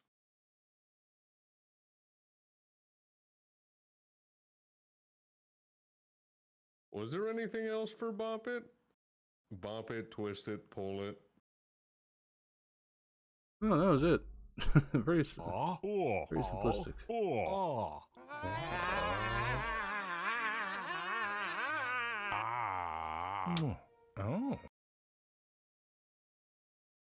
I did not know about that. Muxiel is saying there used to be a financial exploit where you'd gift subs in Turkish currency and the streamer would get the full value. So, I guess essentially we would get the full $5 out of it. Which is pretty damn neat.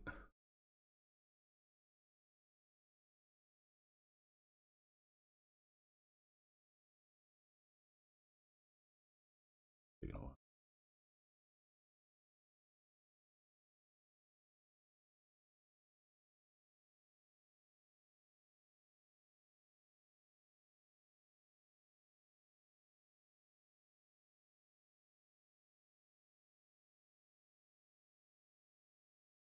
we go.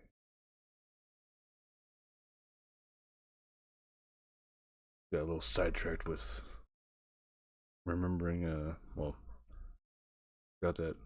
I didn't name this procedural this is a procedural material, so I could slap it on anything.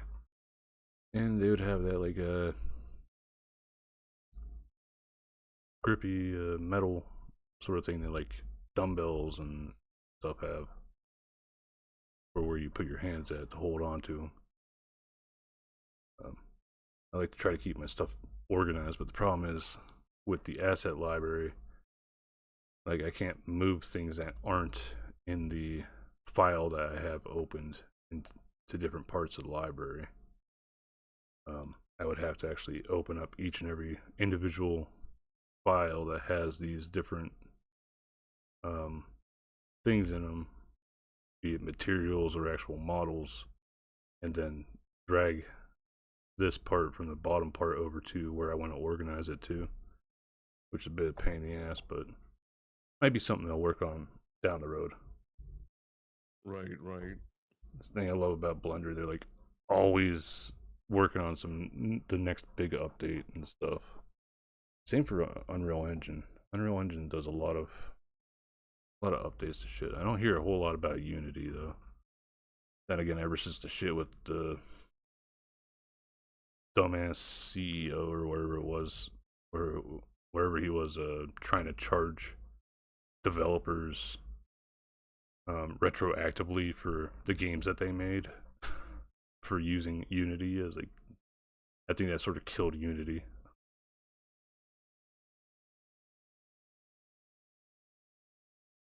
But thanks to that, I've also started hearing more people talk about other game engines like Godot, which is one that I knew about before the Unity incident happened, but rarely ever heard about it.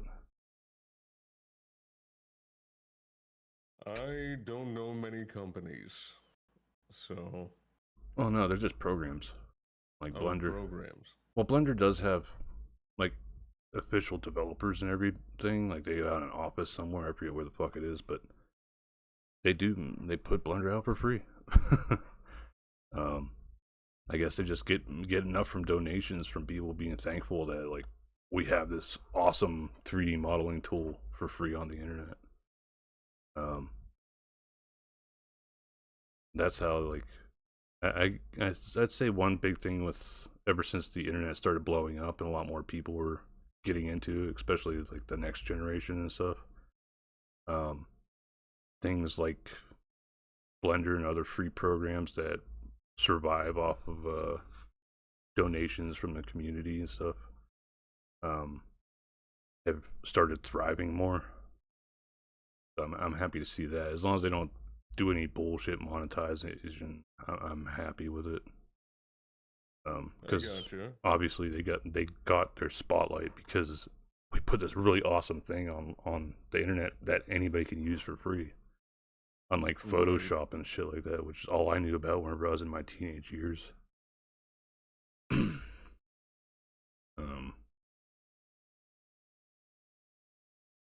I mean, even I can't remember which version of Blender made it, but where that. So one of the updates that they did to Blender, they actually put out these free models that you can get just by going to the website and downloading them, like the official Blender website.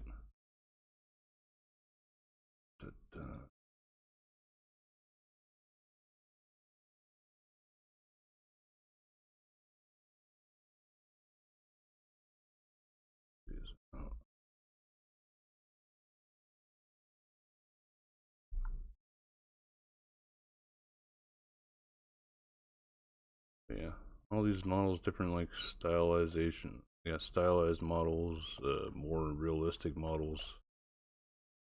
Hell yeah. That you just download from the website and gives you like an example of how to sculpt these sort of bodies and stuff. And you can see also like pretty sure this one doesn't have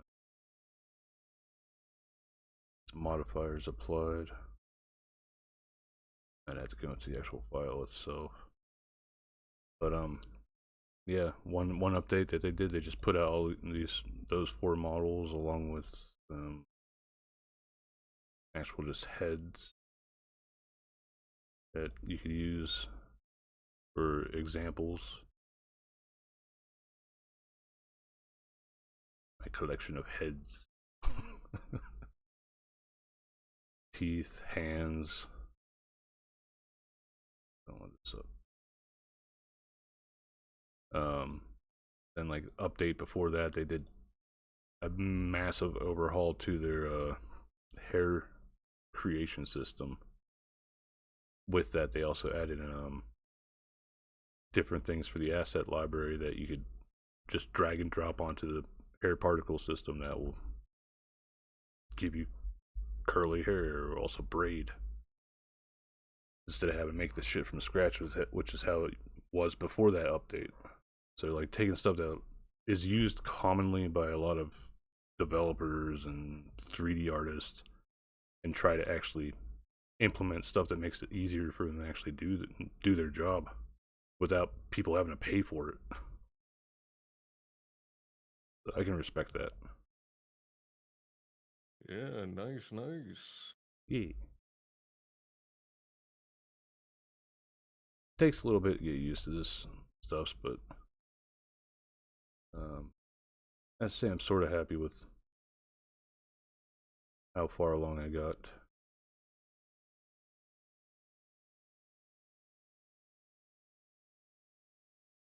Like I still have much to learn.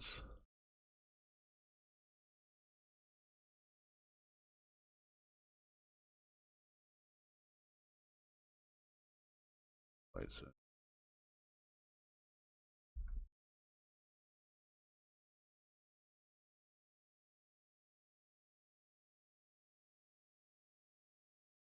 Yeah, that's the model. That's the Zelda that I posted the turnabout of in my channel, and I think Coral's and Ama's. I was just following a tutorial, but I'm still pretty happy with how it turned out. This part back here is probably one of the biggest pains.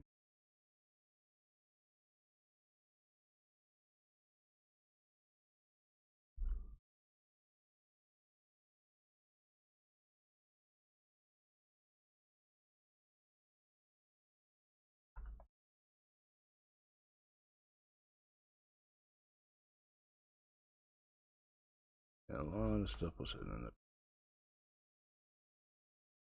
This.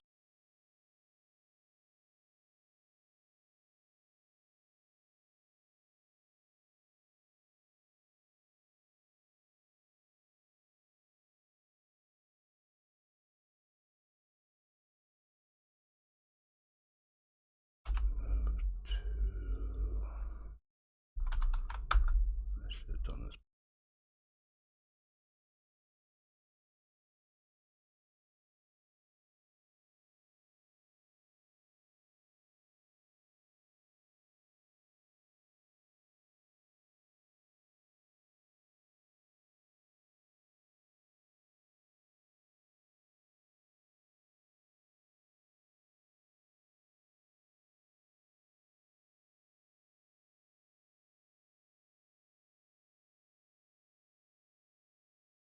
Definitely. It's actually using a meta rig. What is a meta rig? It is basically a rig that a skeleton that you can just it's something I guess you can say is stock with Blender, but you've got to go into the preferences and actually enable it. But it's a add-on called Rigify, but it will make it so that whenever I go in and try to add an armature, or, you know, the bones for our models, it gives me these options, and the meta rig is just a human rig. This is it, Gotcha. unaltered, and it's got baseline. It's got a shitload of facial bones to it. It's basically the same thing as what's on there now. I just think I got rid of a few of the bones compared to the basic meta rig. But with this, there's a lot of different options for stuff I can do.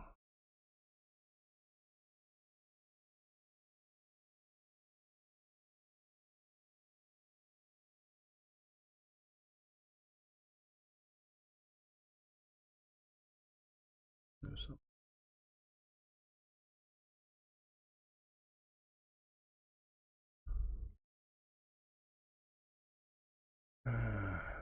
Saying this for years, but I need to set up their learning.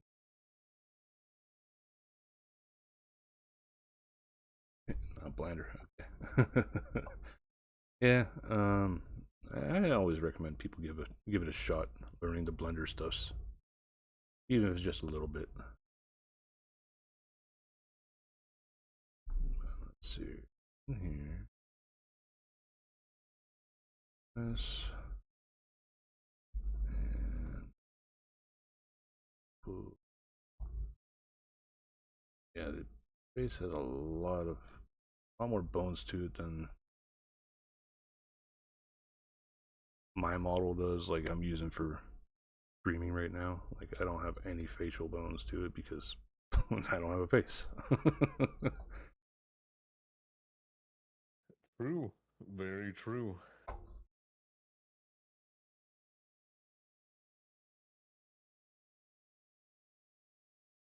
Okay. Right. Oh yeah. Those.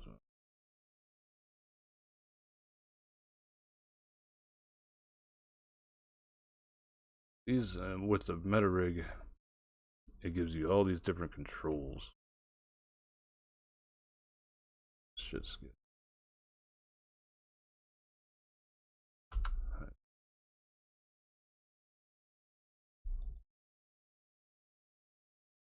I had these all hidden when I first pulled it up, but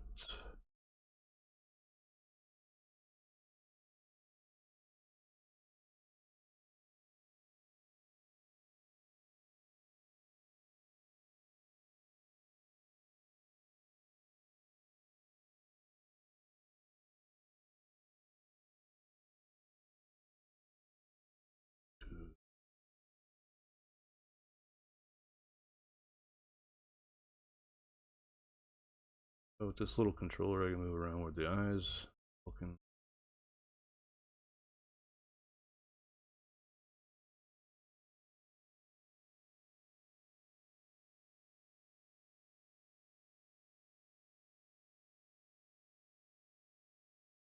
Hello.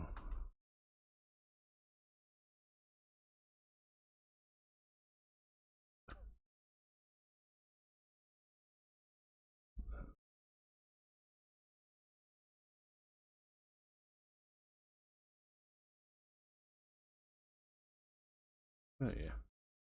Basically, you set up something this advanced if you plan on you doing like different poses with the model.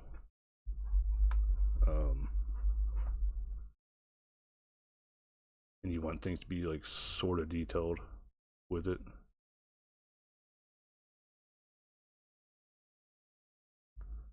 I'd say overall, out of probably everything for this model, I don't know if it can be seen.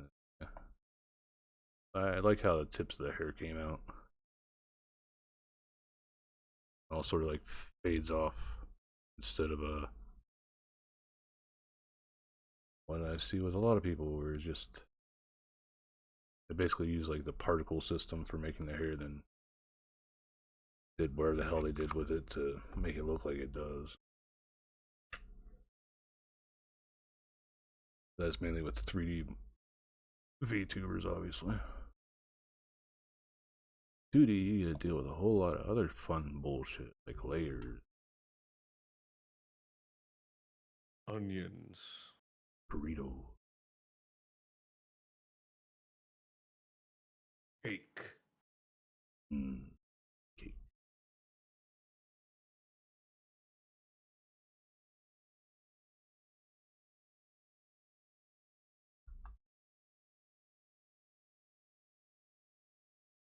Angie Zelda. Angie. Angie. Why you do this?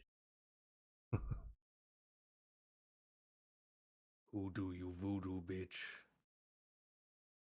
You do that voodoo that you do so well.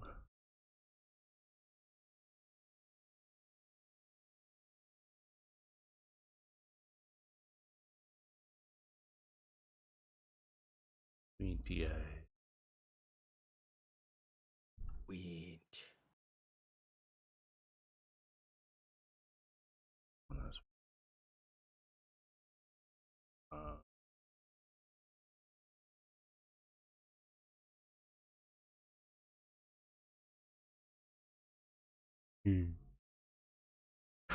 Gotta fucking around with models.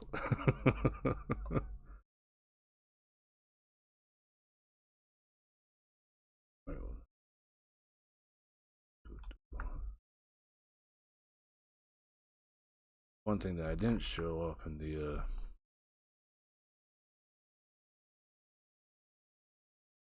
turnabout is another part of the tutorial I was following was actually making the Master Sword.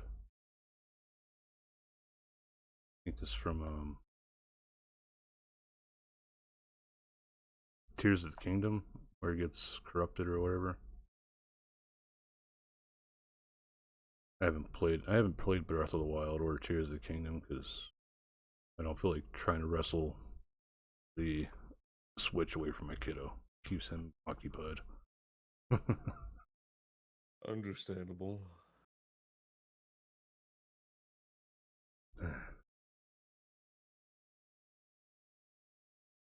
Reference pictures. What this model came from. Game in the background there.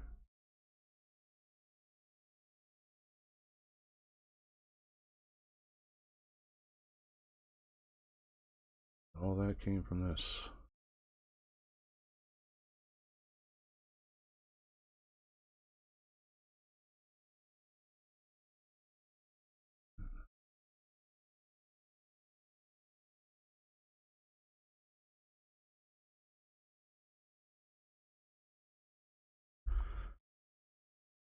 I remember what that was. Dude. I know.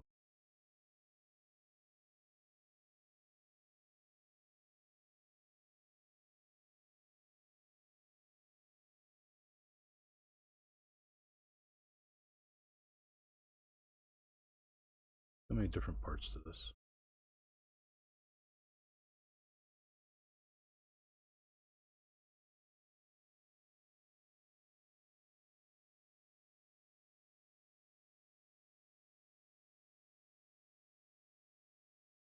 That's the base model, essentially.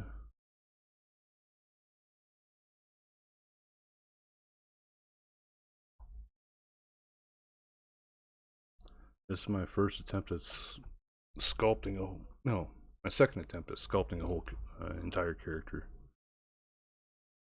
Turns out my first attempt was actually my first older model with like the old style gas mask that I used for my reactive PNG on Discord here for a long time.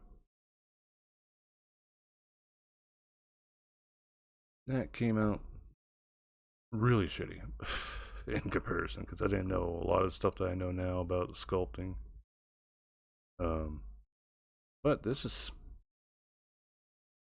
biggest thing that's like the same between my first time sculpting and this time. This was all done with just mouse and keyboard. I didn't use a drawing tablet at all for making this. So, I guess you'd say I've come a bit further and well, further along compared to where I started off. Which is completely understandable. Like, Understand things. yeah.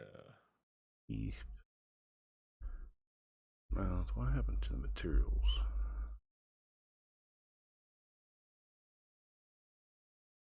It is.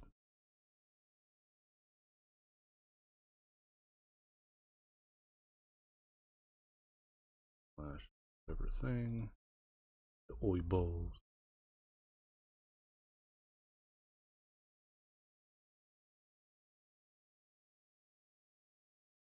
Braid was probably the biggest pain in the ass to get done.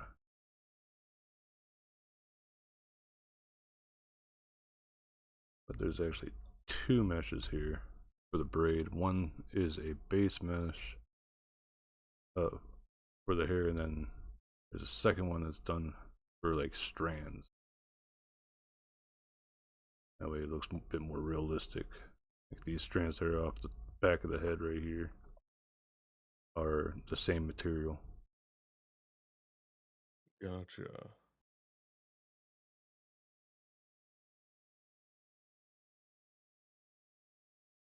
Yeah. Mags, I hate to do this to you. Bacon. You getting sleepy? I'm getting a little sleepy. That's fine. Hey, I expect that of anybody that comes along to my streams. Unless we're like gaming together, then that'd be a different story.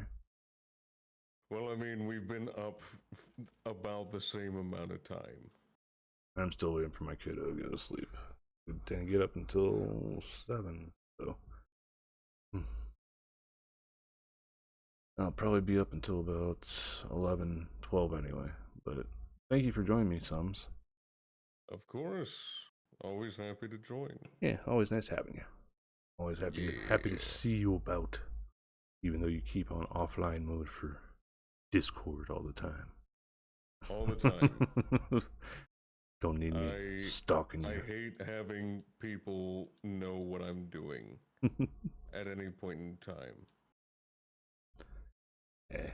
It's just a pet peeve of mine. I've always been watched over, so I don't like that. Yeah, I don't like having a supervisor. That's why I'm happy with the job I have. The only person I answer to are the right-hand man for the company and the person that actually owns the company. Exactly. Some point Max for a stream just talks. Yeah, that'd be fine. But I'll talk to you later, Mags. Alright, you take care of yourself, Mon. Thanks again for joining me, Sam. Of course, thank you for letting me join. No problem at all, man. Alright. Night night. Bye. That was Mod, ladies and gentlemen.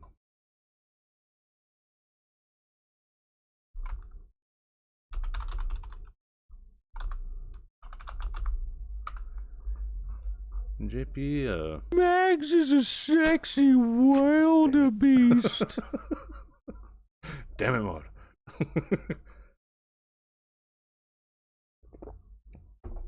It's like I don't mind like jumping in bullshitting whatever's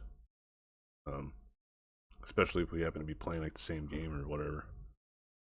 I just don't feel like I'm super entertaining to talk to.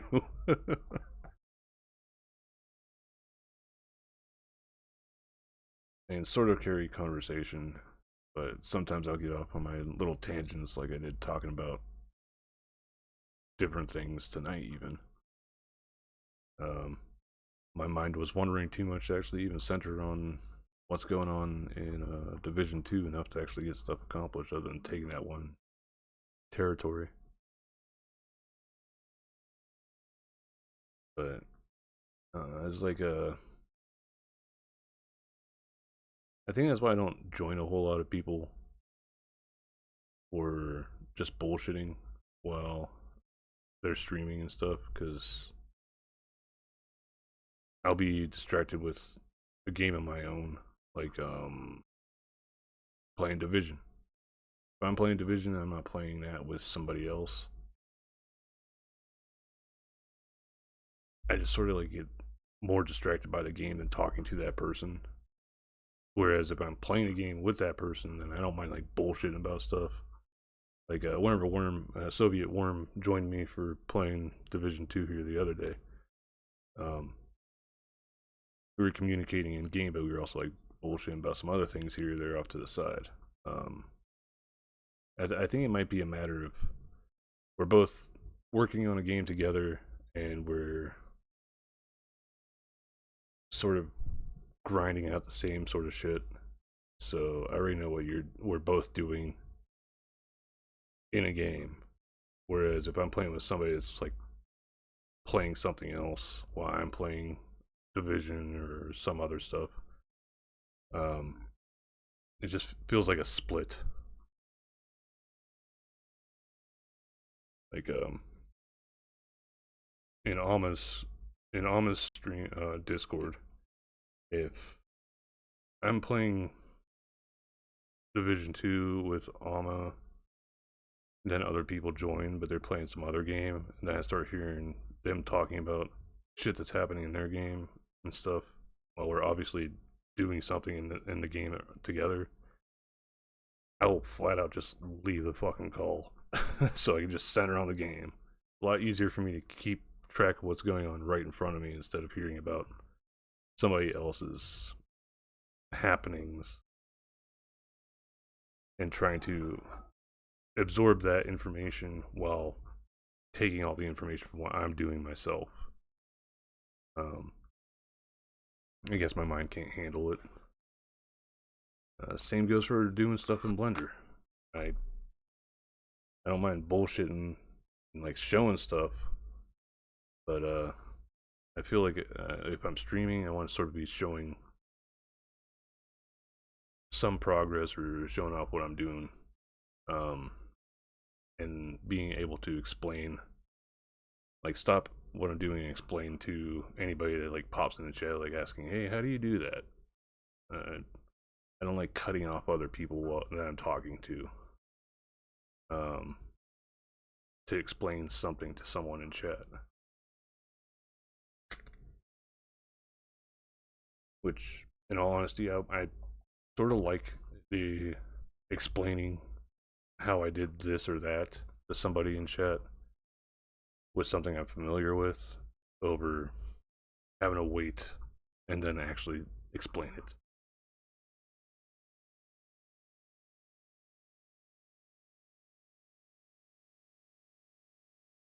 Yeah.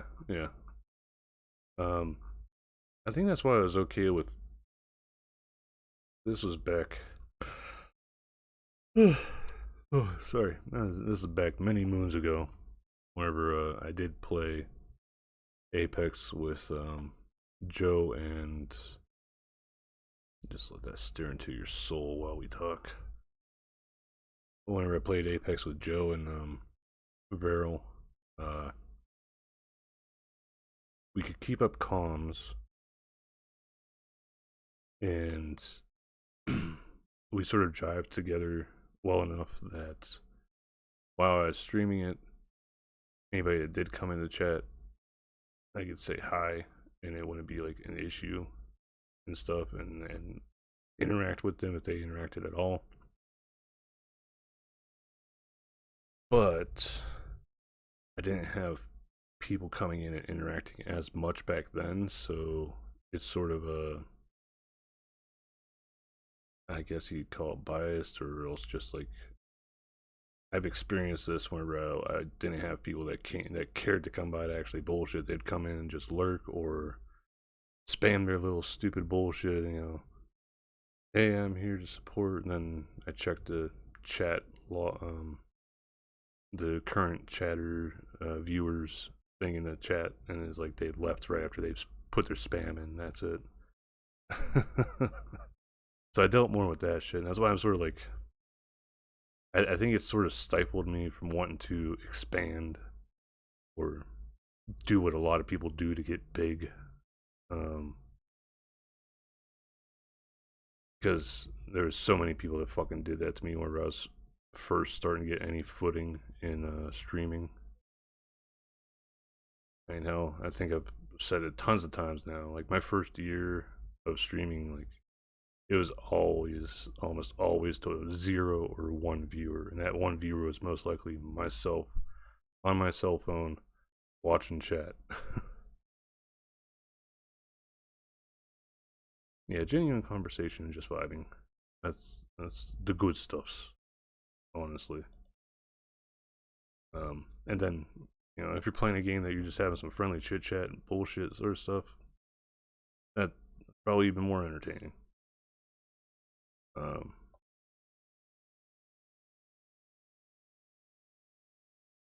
I will say I've noticed more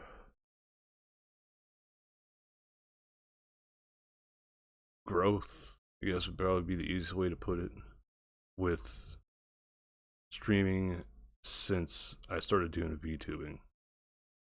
A lot of people had no interest in either just gameplay on the stream or, well, just gameplay and me chatting through, well, voice chatting through the stream, or even gameplay with me on the webcam. A lot of people don't give a shit about watching just some random dude playing unless they caught wind that this person's like really damn good at the game. And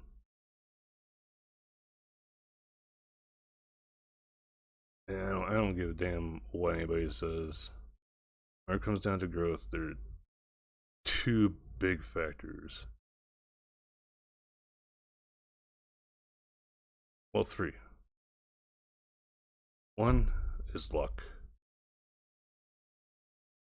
Two is you're male or female. And three is how much you like using people. And I'll say I'm lucky with the viewers I have. A lot of you guys are cool, chill, hang out, listen to me bullshit about stuff, playing my games, whatever. So I'm lucky with that. Not lucky to have something happen that is like big enough that it helped with blowing up.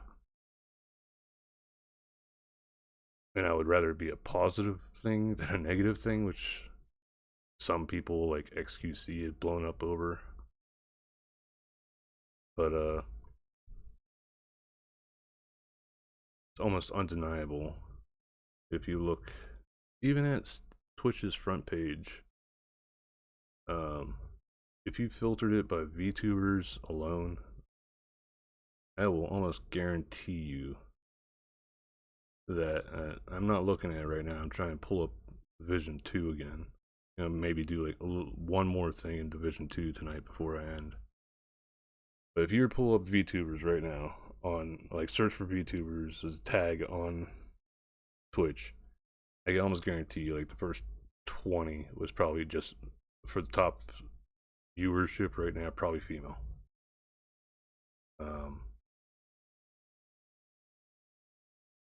And if they aren't female, they're either corporate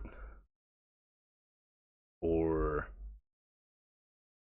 recently gotten some bullshit drama and that got them viewership either in a positive way for support or else hate views.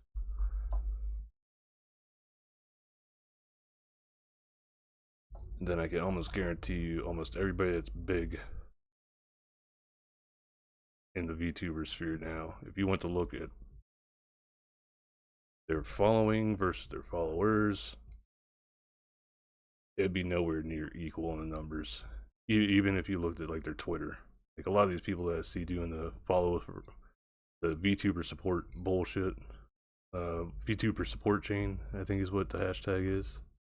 A lot of them probably have either their following in the triple digits at most, but they have thousands of followers, or else they're capped out on their following at the moment, which most of the time I see it's like around 5,000 following, but they're closer to like triple digits up to maybe 1,000 or 2,000 following.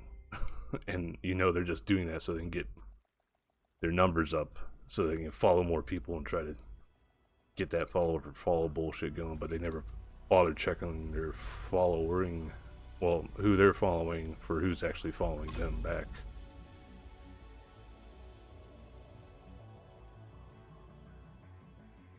It's like, I know my numbers are slightly off right now for how many people I follow versus people that are following me on Twitter. That's because I haven't gone through and blocked all the bots yet for a while. I think it's been about a year now since I've done that. Who the hell's online anyway? Obama, Banhats, Paydays. Status unavailable. White House rerun. So Alma might be working with Rondo. Oh, it's showing her offline. Wherever it is. So she's on my friends list. Damn. Yeah, Twitter is a bit of a cesspit, but beats some of the other alternatives because, Jesus, some of the stuff I've seen from the other site, from the other things like that Sky Blue, I've seen some rancid shit coming out of there. And this comes from somebody that grew up during the era that like 4chan and other shit was more rampant.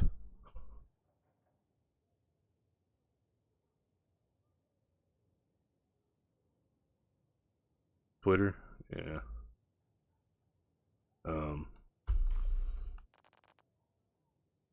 It's just the way it is. And Twitter got built up, and now a lot more people know of it, and a lot more people use it. I had Instagram for a very short period of time, but that's because one of my cousin's exes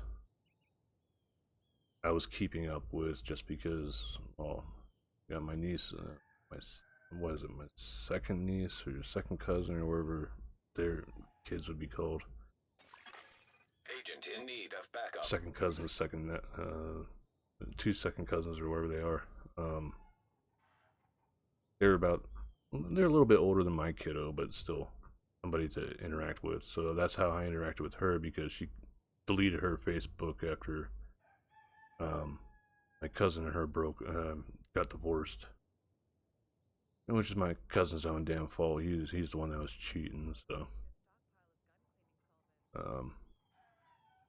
from what I heard anyway. But Facebook I keep up on because that's one way that my sister, my dad, and I keep in contact.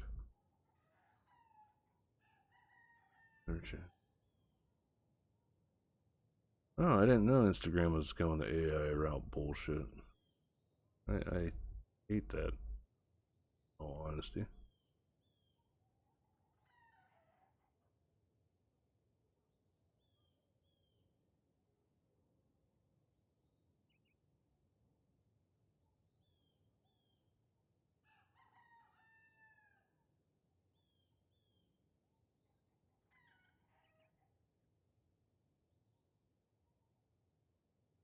There we go.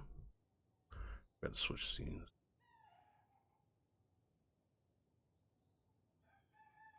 But yeah, I haven't used my Instagram forever.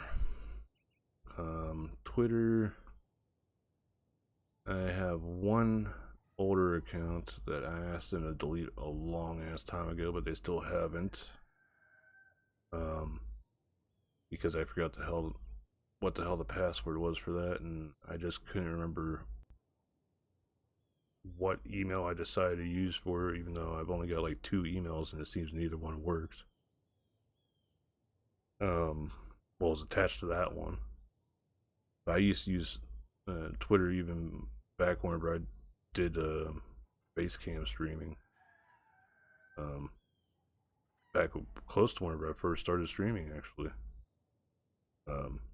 So if you looked at that old account, you see some of my old tweets from announcing whenever I went live.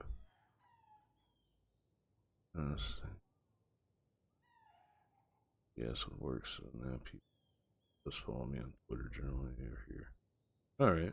Oh, hey, that's the way to go. If that's that what works for you, I mean, there are several other ways to keep in contact with family and friends other than just Twitter, or streaming. Got Discord, which surprisingly, my stepmom uses Discord for keeping up with some of her friends.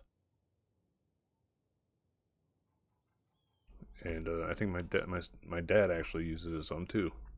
And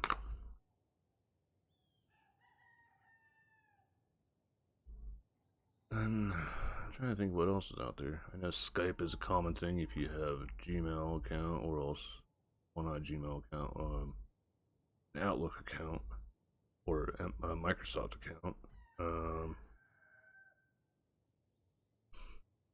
What else is there? What else? I think AIM is still around.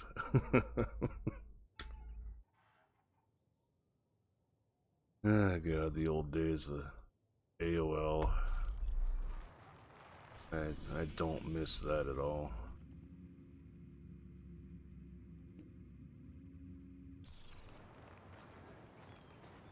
I remember having so many of the stupid fucking AOL discs for 3 minutes on AOL. And like, it's just a waste, because if I remember right, once you redeemed one and made your account, you couldn't make another account with them. I missed that.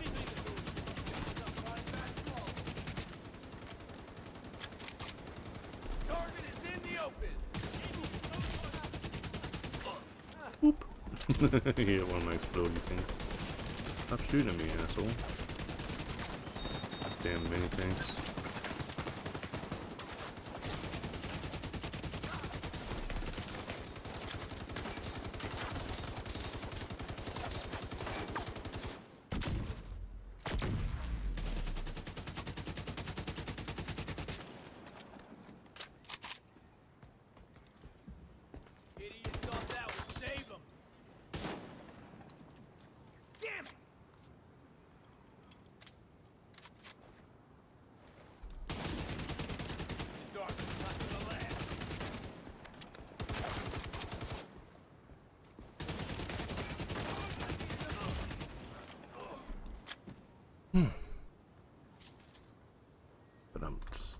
Well, these thingies over here are mine, actually.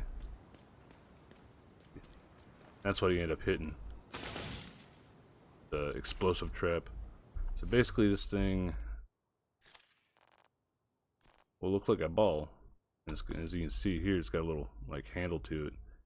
You toss it, and then it breaks up to those little triangles on the ground, sort of like caltrops.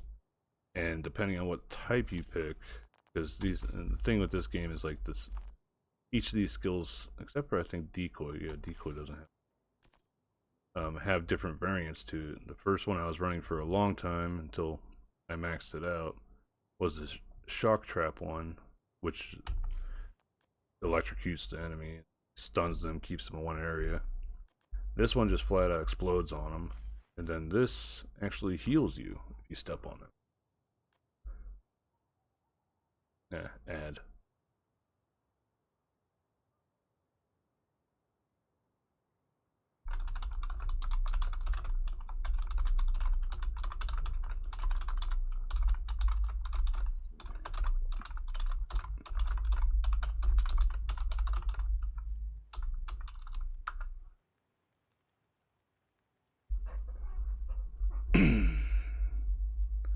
Alright, you're back. Still saying that there's about a minute left for anybody else that might be missing, but you're the only ones bullshitting with me right now, so.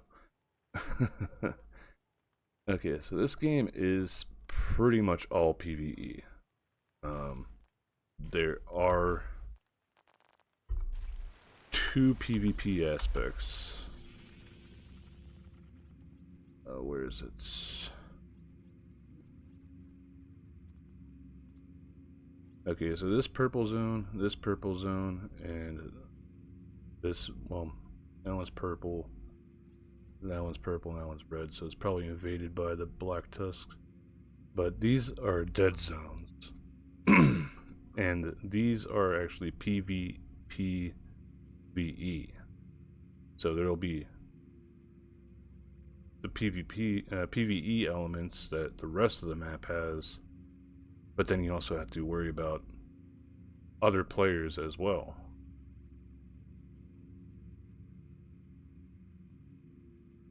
There's that version of it, so it's like open world PvP sort of thing right there with PvE shit still too. And then I don't know if it's actually on the map here. No. But then you also have conflict, which is like a 4 versus 4 PvP thing. There are stats too. I forget if you get anything from getting, well, I'm guessing you do since there's like milestones.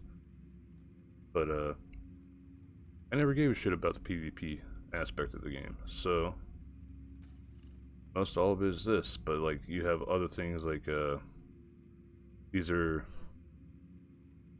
side missions, I guess you could say, that you can go to that were eventually put out. Then there's this, which Countdown is a pain in the ass if you're not geared up properly. This is an 8-player thing where you've got 2 teams of 4 going in and trying to complete objectives within, I think it's like a half hour. And then you extract, but like you can get lots of good shit from doing that.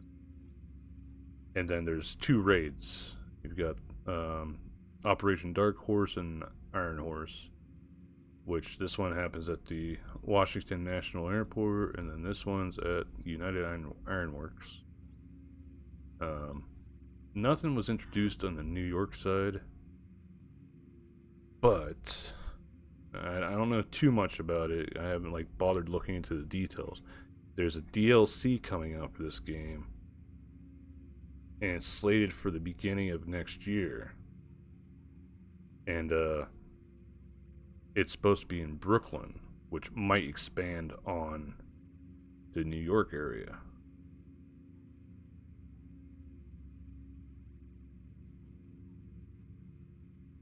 So there's that, and that's pretty neat. But the way that like they've been sort of keeping things alive is through the manhunts, where these stories have been like, well, these new missions have been like coming out ever since the Warlords of New York, the WONI right there, Warlords of New York expansion. So this dropped on August 20th, then the 23rd, 27th, 30th, September, October. And then there's like a big gap until this recent one with Kelso.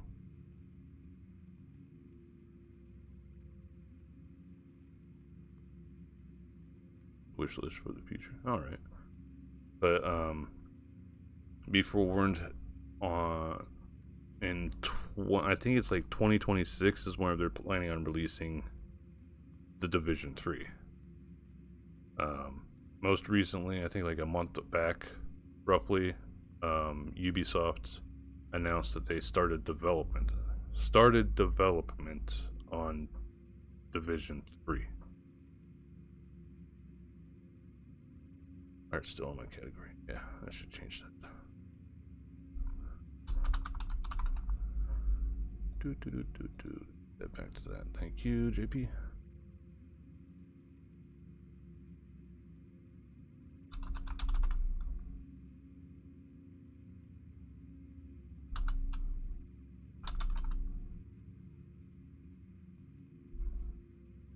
But yeah, this game's got like a bunch of stuff that you can still do.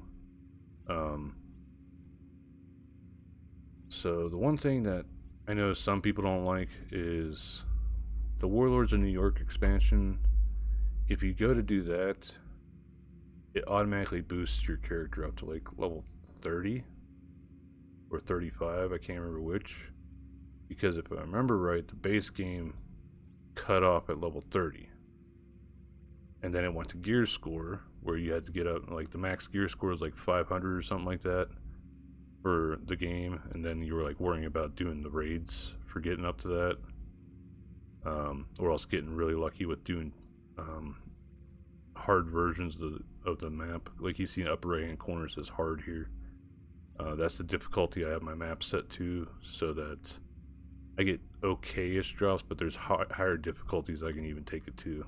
Like, if I go to global, you got challenging, then you got heroic. They give you different XP things. Well, this for better reward drops, but you need to do global directives where you got Fog of War, where your mini map and your threat indicator is not there. Of course, that adds to the XP gain. Your armor breaks. Armor breaks apply a stack of broken to the agent. Each stack of broken reduces agent's max armor. Using armor kit removes one stack of broken. So basically, like, this makes it so whenever you're out and about doing stuff, if your armor gets broken, you gotta make sure to use an armor kit to fix that shit. Otherwise, you're slowly getting having less and less armor until your ass gets ganked, basically. But as you add more and more of these, it ends up increasing the stuff even more. Special armor, well, special ammo sorta can be a pain in the ass, but not too bad. Scavenging skills, skill cooldowns are only reduced by collecting skill parts from killed enemies and destroyed weak points. So you want to go through for weak points on enemies, which a lot of time are sort of obvious. There'll be a red spot, something red on the enemy, like grenadiers have a red pouch with them, and if you shoot that, it ends up blowing up and does extra damage. It won't flat out kill them sometimes, but it does a lot of extra damage to them. And then like whatchamacallit, same for the guys that rush you. They'll usually have a red pouch that you can shoot to do something to them, like either daze them or something along that line. But yeah, they got pistoliers, start with no ammo. Hostiles killed with a sidearm are the only ammo source, so basically you start off with just a pistol. You still have your other guns, but you don't have any ammo for them. You've got to work it up by killing shit with a pistol. But there's builds out there that you just use a pistol for anyway, so the other ammo doesn't matter. Nice thing is your ammo in the game, well, your pistol is infinite. You can probably see right there. So your pistol never runs out of ammo. Oh, you don't even have to be the fastest gun in the West. A lot of these builds that use a pistol use one of these fuckers. It's either going to be a deflector, Agent requesting backup, or maybe even the Crusader.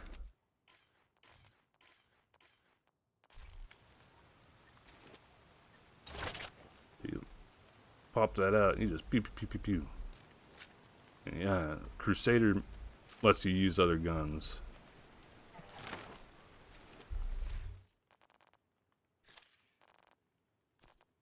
So it must have been the actual Bulwark one that I was thinking of.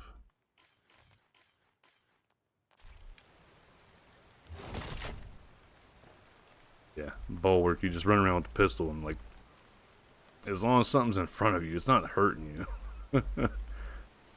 And there's builds that basically make it so the shield does have armor, an armor rating too. It's not invincible.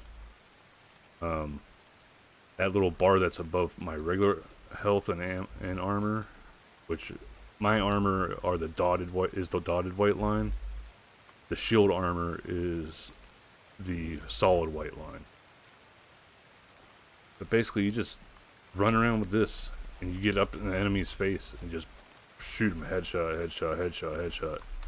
And the build will either be really reliant on you landing the headshots to just constantly be stacking damage and do millions of points of damage with like one shot after another, or each kill or headshot that you do replenishes your shield's health. And like I could stand here all day, like I just get in a damn corner and just boop. Basically nothing will be able to get to me unless they get behind me, in which case they're probably right on the other side of this, shooting me in the back of the head. But I could be like sitting here and nothing be able to hurt me. Of course, the problem is like anything that comes to the right side that can actually get shots that land on my hitbox around the shield would still hit. But then just pop them in the face for doing it. But there's builds just based off of this. You don't have to be fast. You just have to get up there and shoot them in the fucking head.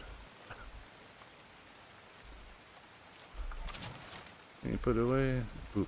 The nice thing is, even though there's that little cooldown whenever you put it away, if you put it away on your own, it only has that 1 second sort of cooldown. But if your shield gets broken, like that solid white bar gets fully depleted, your shield is broken and you gotta wait for a much longer cooldown usually to get it back. But after this is taken damage, you can put it away and you'll start regenerating the health on the shield. Oh yeah, they did a good job with the sound of rain in this game.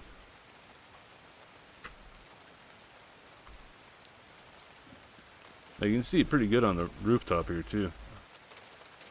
Well, the roof of the car and stuff. They actually bothered to do a wet map for some of the textures in here. You can see on top of the manhole covers here too.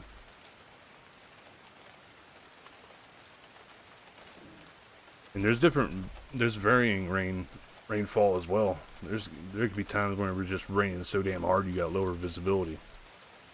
The one big thing that was different between this one and the First Division was the First Division, like I said, it took place in New York, and it's the middle of fucking winter. So you didn't get rainfall. You get maybe a light snowfall at most of the time. They didn't have a whole lot of weather variations in the first one. The second one though, I'm actually gonna go with sticky bomb instead of that. The second one though, here they have rain. They don't have any snow as far as I know. I haven't played this during like the winter months at all though, so who knows, maybe they do have that there. It'd be cool if it was there. I wish more games actually took into account the real world seasons. Like if it was fall, during the fall time on the East Coast, the leaves are all either falling off or else they change colors. Actually take into account stuff that everybody knows happens in different parts of the world.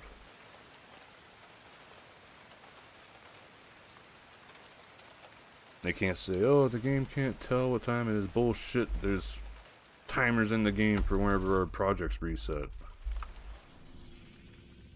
You can go right here. You can see 5 hours from now, projects will reset.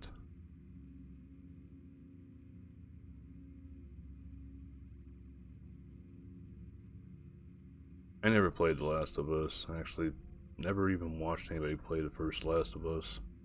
I just know about the bullshit that happened with the second one.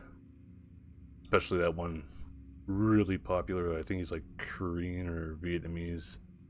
You remember, like the guy always had like 100 or thousands of people watching him stream. He was so pissed off at whenever Joel got offed that he took the game out and cut it in half using a pair of scissors right on stream.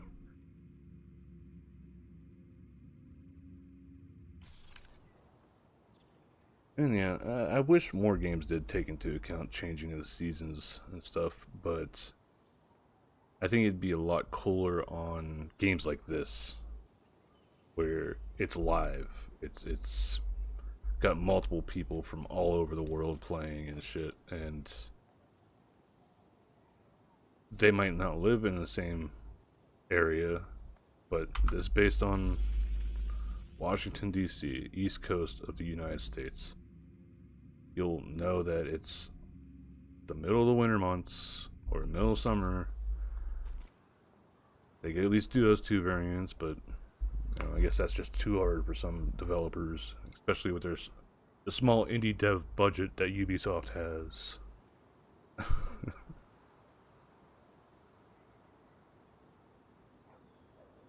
Yeah, I heard some stuff.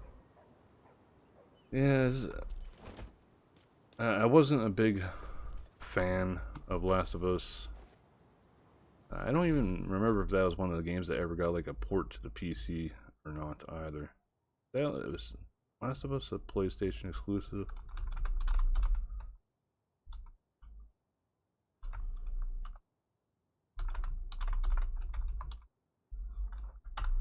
Another person.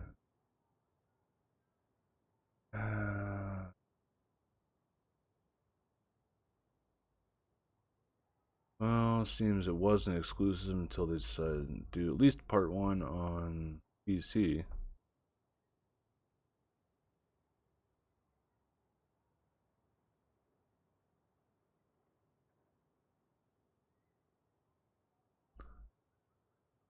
Sony needs to just pull its head out of its ass with its exclusivity, because I can't even think of any games that are exclusive to the Xbox now.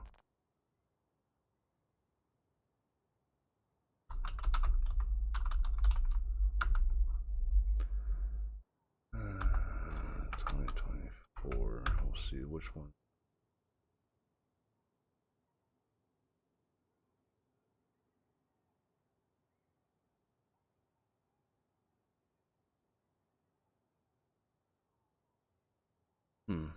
Well, Sea of Thieves.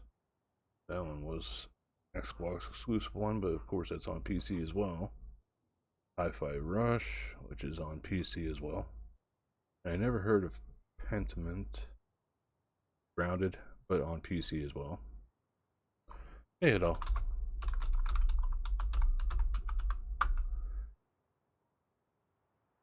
For some reason, I'm not sure why.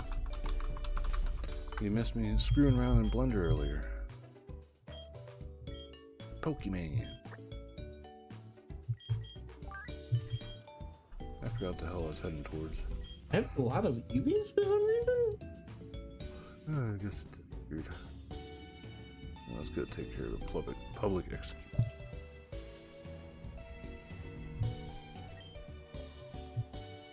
How you doing tonight at all? I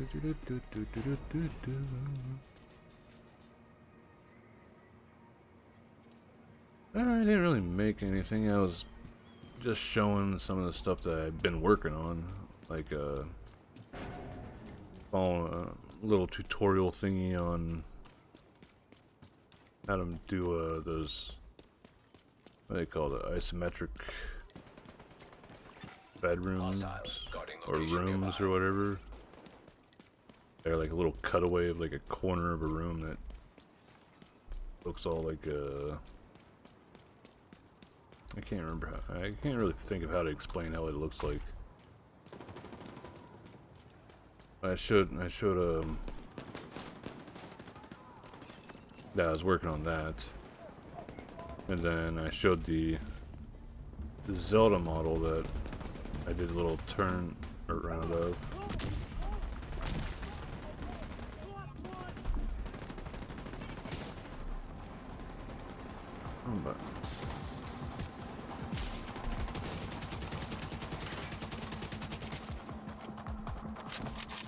But after that, I just basically just hung out, bullshit, showed off some of my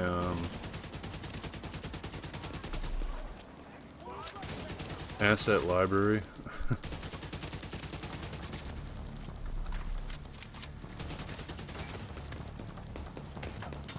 But I've got a decent size. Oh, a snowman. I've never seen you before. Ah, missed him. Let the named guy shoot at the unnamed guy for. Come on, stop moving. God damn, this guy's really adamant. Fuck you too.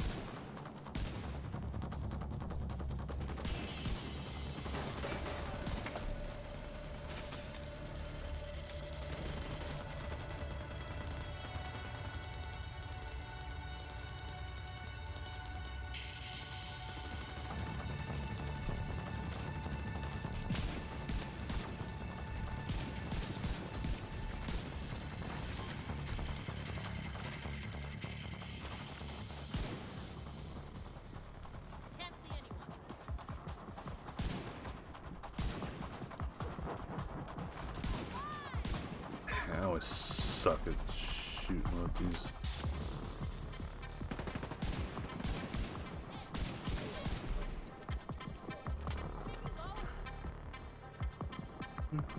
Where did I go? There he is.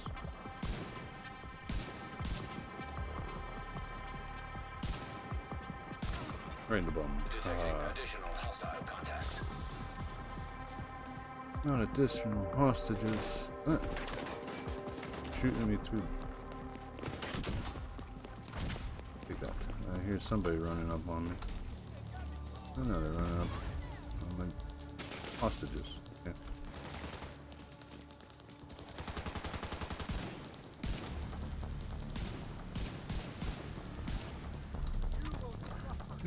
Yeah, yay, all the hugs.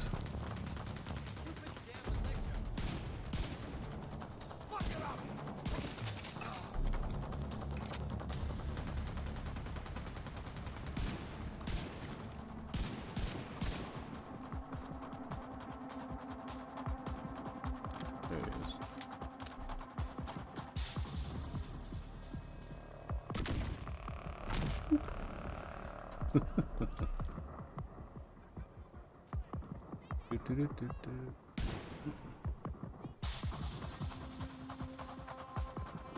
Poke your head up for a little bit.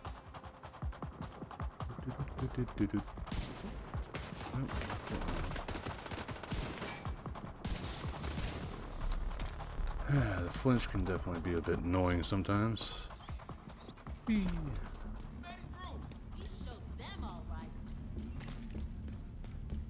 Does he have a... Yep, he's got a card.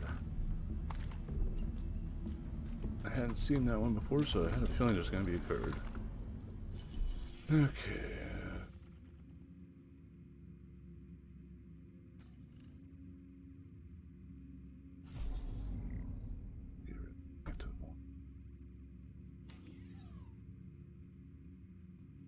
Okay, just save that later. Roasted veggie thin crust pizza. No. I made something odd for dinner tonight, which was shrimp and corn dogs. Because they were in the freezer and it's like, I want to use these, so I'll make them now.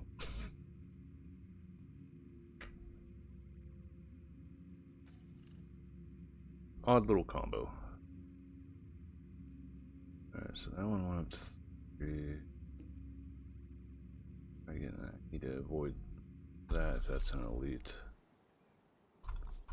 Because I will get my ass kicked if I go to an elite one right now.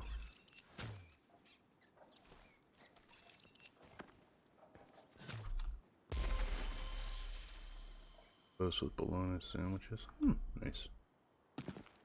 When it comes down to like toasted sandwich, I likes me make up the toast and put some peanut butter on it whenever it's still hot. Peanut butter is sort of like melt into the bread. No.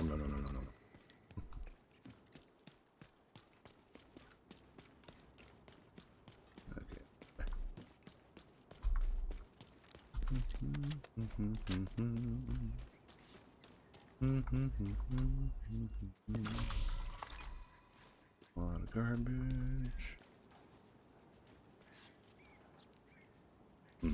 No.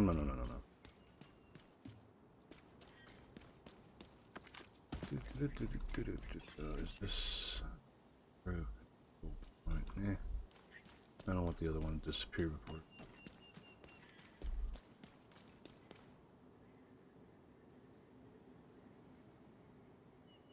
Ooh, nice. You gonna stream?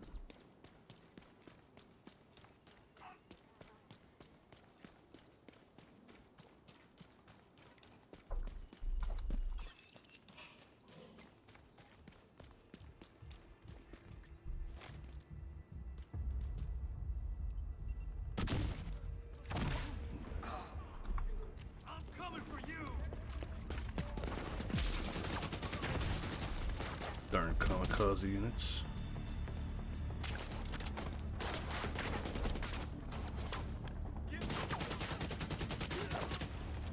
Where's the other guy?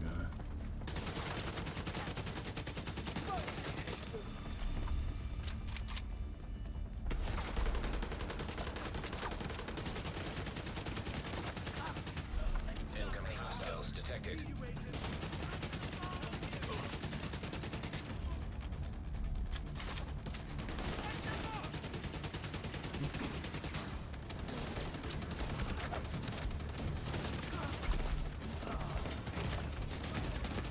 Serious trauma detected.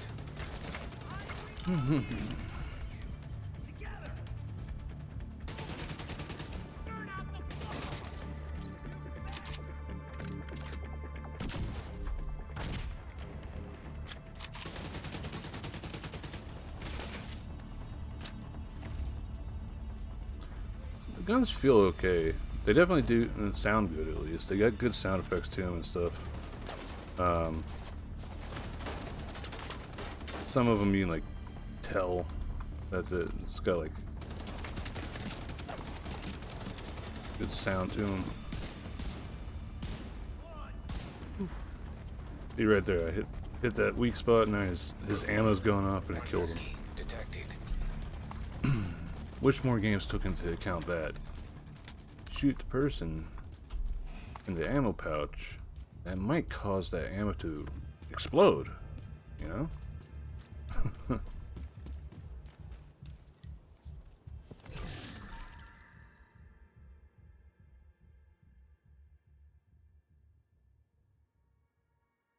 Don't like the peel guns. I wouldn't say that there's like any that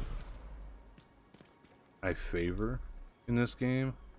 That's mainly because the guns have well, right now I'm sort of just using a hodgepodge. I don't have a specific build in this game. That's because there's a thing called expertise where you use the gun like right here. Proficiency rank 4 on the classic M1A, which is the rifle that I'm holding right now, actually. And then once I get this to level 10, it goes up to proficient. And then what I can do is I can go in and then I can upgrade fucking ads.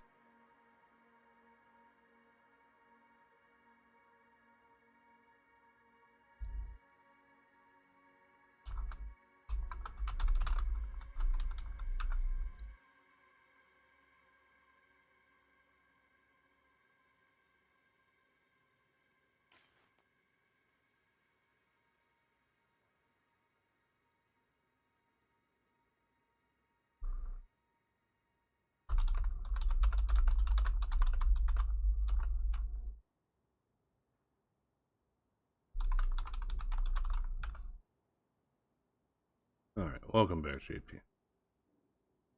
Still saying there's 40 seconds left, but God knows Twitch being able to actually give the content creators that create loads of money for them off those stupid fucking ads, along with any revenue that they get from subs and bits and everything else that they steal from us.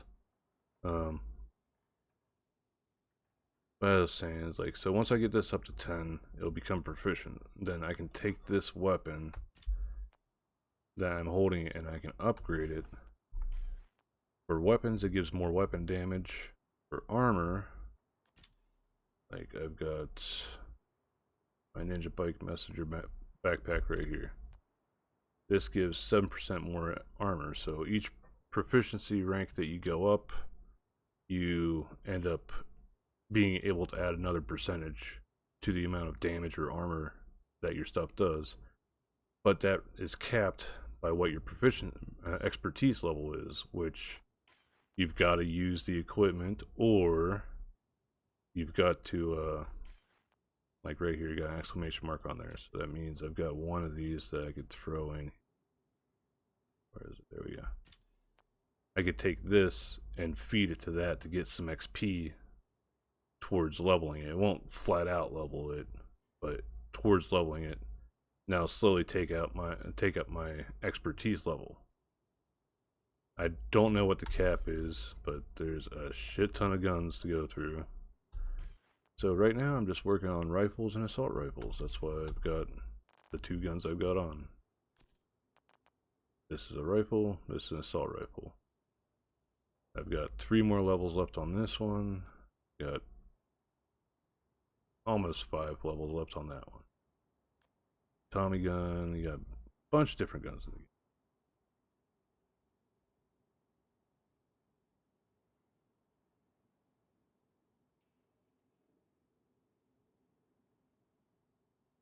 Yeah, so like, and the same for armor. Just wearing the armor gets proficiency rank progress, but like this one, I'm wearing 2 pieces of the armor, so any XP, like this is only gaining XP for this set's proficiency rank for 1 piece, but if I had a full set on, all the XP that each of these ones are like gaining on their own would be filtered to just that one. And that's like one way to power level expertise stuff. But I sort of like to combine stuff. Like, I keep the Ninja backpack on for almost all the time, at all times, because its special ability makes it so that any brand or gear sets that I'm wearing is instantly +1. So though I only have these 2 pieces that are Langmo, I've got 3. I've got the 3 for 3 set bonus. So technically, I should be using LMGs with this one, but I'm just grinding shit out.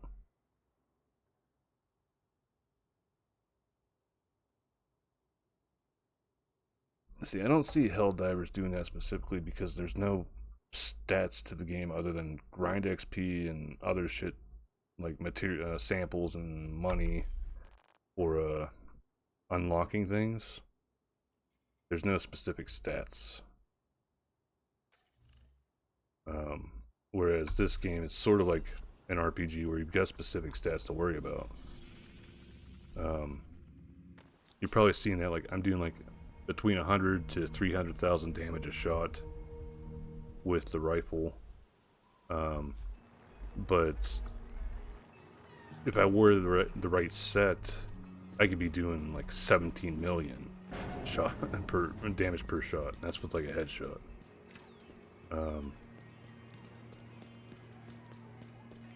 And it seems like a shitload, but that'd be enough to maybe take down the red health bar enemies. Like here, you've got 2 reds right here. There might be a purple here too. Oh, yep, they're fighting with a purple actually. See, he takes a lot more to kill.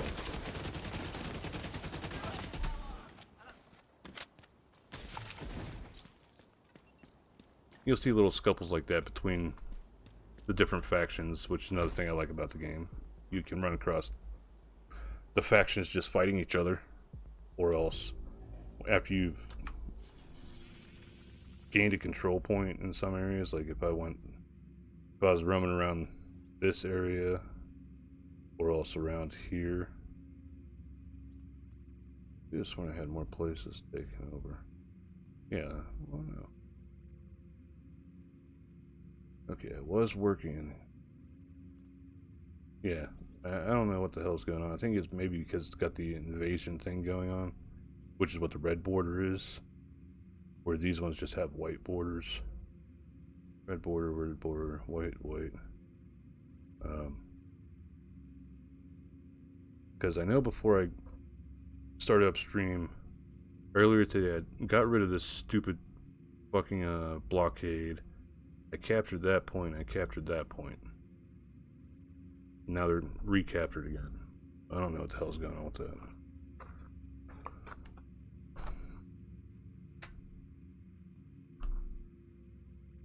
Like, whenever you first start playing this game, you can take over all these control points and stuff, and they'll be yours until like the weekly reset where one of the areas get invaded. Like these ones are red, but the rest of these ones are white borders. And then you'll lose the control points for that area and you retake them. So it's like always something to do throughout the week and stuff. But you can retake all the, you can have all these places captured and shit. But once you finish the story, events unfold to that. A new group comes across, which down around here, this is like the last area, I guess you could say. Or it might be here. But you run across a group called Black Tusk, which they aren't in a specific area. Like here we have hyenas covering the spots normally, but Black Tusks are, where the hell are your icons at? Well, this one, the blockade is definitely a Black Tusk thing, but they're like this game world's version of Blackwater. They're essentially like mercenaries that, well, private military force that are just a pain in the ass to deal with. But since I did those other things, these guys should be, yep. Oh great, we got patrol starting right here too.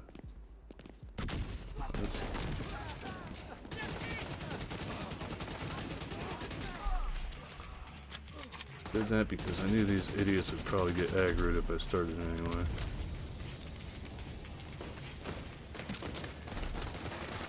Shit, I forgot to change my stuff.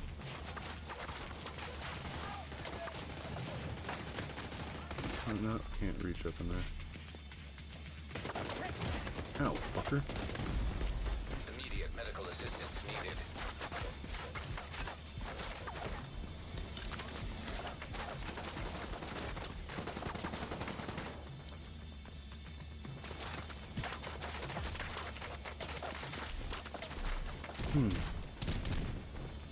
Yeah, they munched the assholes. Oh, that's what the hell it was.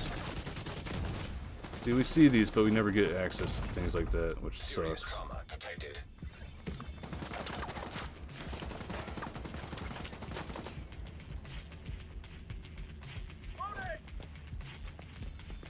The yellow enemies are probably are like the elites. Fuck you and your friends. Bring it. Oh, you dickhead. But there, that red pouch is what you shoot to blow up the grenadiers. Ow, fucker. Vital signs critical. See, it ripped me apart real fast. Agent vital signs 0. That sucks. I died there, and that other spot's fucking still taken, so I can't just get back there. Alright, so we're gonna take this the cheap way.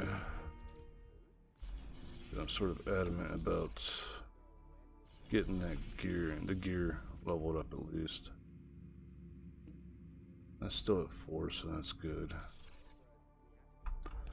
Run this gear until we get, well, run this skill set until we get there, and then hopefully we won't have a freaking patrol coming out the moment I step into the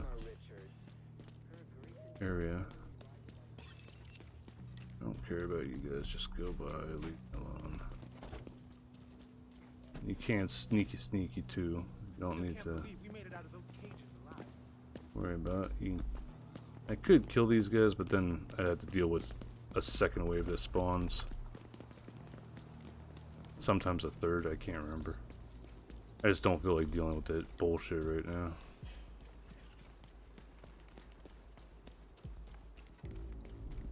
That's not where I need. That's another area that I could, yeah, controlled by outcasts.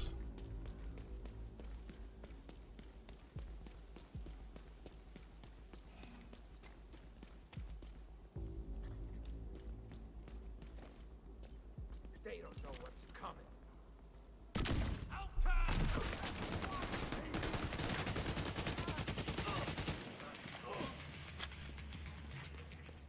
Feel the bird. Dude, you weren't even on this side. Why the hell did you aggro? Dick.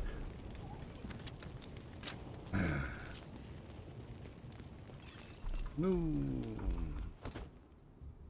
I happen upon a public execution. No fucking way. You're gonna die. Throw a grenade and won't hurt the civilians at all. Now there's a heavy guy right there.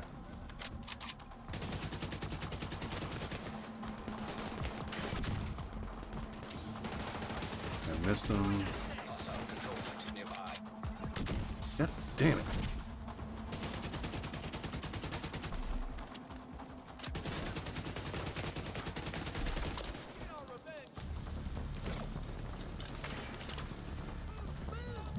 Yep. Ow, fucker. You get rid of these assholes so they don't shoot at me anymore while I'm trying to kill this big guy. And of course this other fucking group got in on the fight too. I'm probably gonna die again.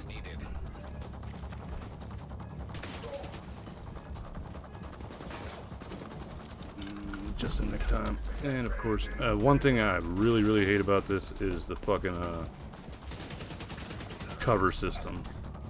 You'll want to roll away from an enemy sometimes, and it'll decide to throw you into attaching to cover instead. Jesus fucking Christ. Vital signs critical. Detecting additional hostile contacts. That's what I get for not running the meta builds. Deceased. I just want to get to this stew. Why am I taking this way? I just teleport over here now. That's dumb of me. I'm only playing on hard too. It just sucks. Like if you don't have the right setup, it just really blows to happen to get jumped by two groups of enemies.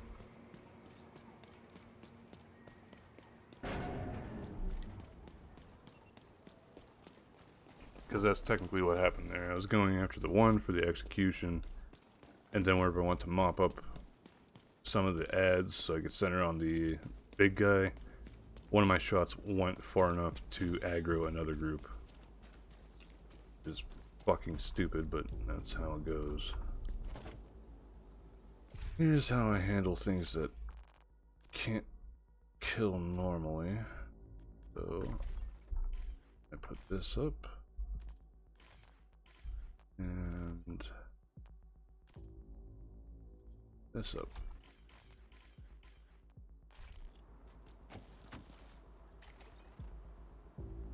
Let's see here.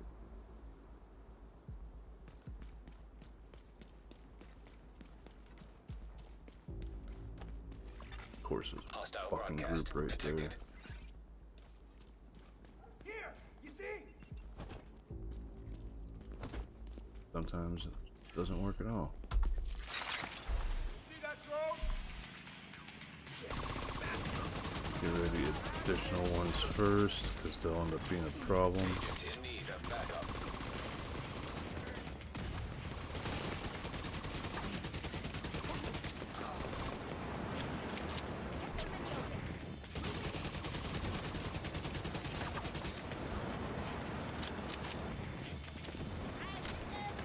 God damn it.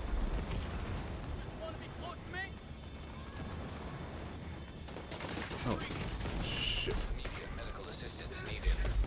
Motherfucker. Agent God, vital I hate signs how many 0. random ass ads there are in this area. Again, jump. Just trying to cover my ass, getting rid of that, those non-capture point enemies, and then get screwed over by the capture point enemies actually getting there, because that's what those yellow guys were. Level 4 capture point will have those.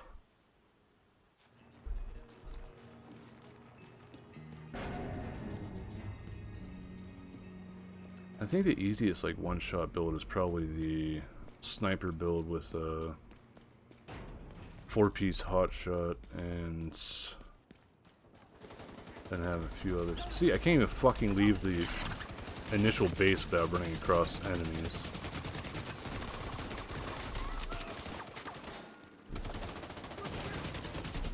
Yeah, fucking healing ring.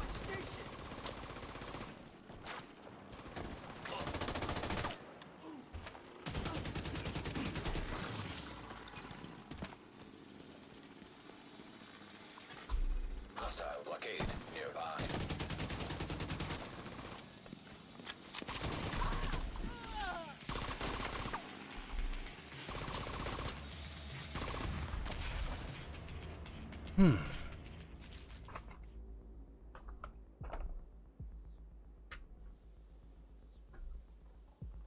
You cool off a bit after that. Really hate walking out of an area that I know I captured earlier. Not even like 3 hours. Well, definitely 3 hours ago. So not even like 4 or 5 hours ago, and already blockaded again. Even though I got the other 2 way control points before, because it's probably the 3rd time I've done this one that I'm trying to do.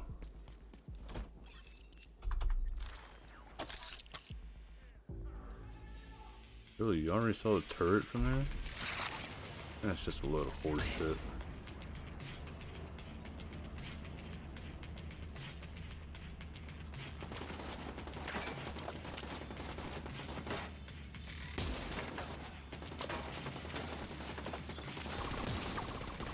Why did it go over that one?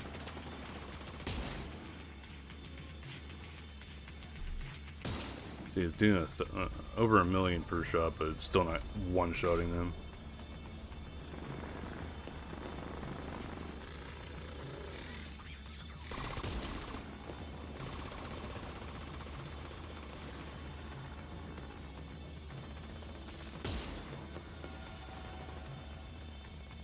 I can stay back here and just let the drone and the sniper turret essentially do the work.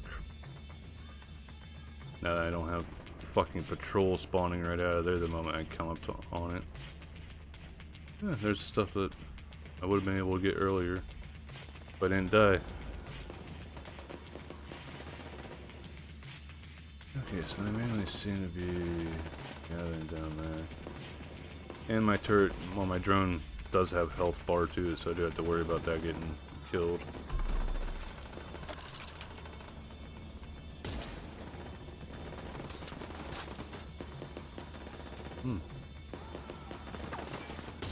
Looks like it did dip it.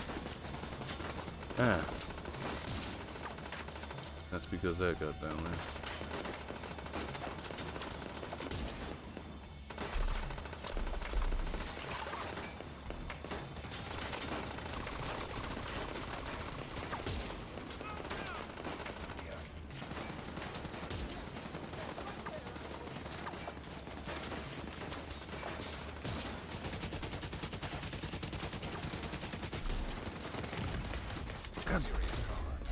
What the fuck? Agent killed. Why is this so hard for me now? I haven't changed my armor since earlier today either.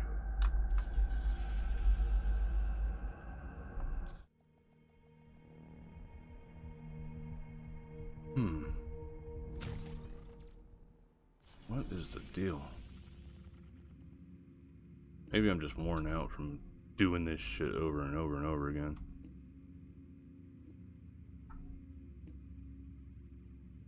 One last try. Then I might just be too tired from being up for way too long. That I'm making stupid mistakes. Like, I should have noticed that guy coming up from the side because I watched him get close, but I thought he was probably going to stop where he did stop at. Okay, those are actually our guys. They're probably coming from the north where there's this blockade shit.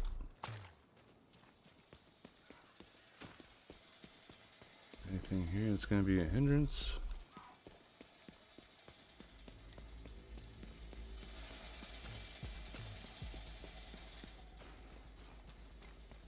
Okay, quickly to here, and there's already a new group.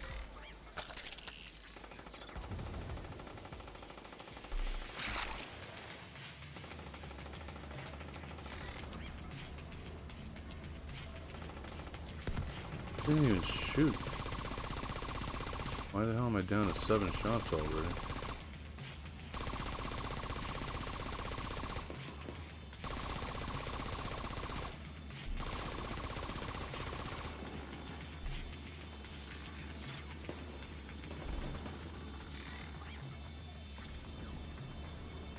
I'm right next to the sniper turret, but I'm not even hearing its shots that good. It's very, very dampened.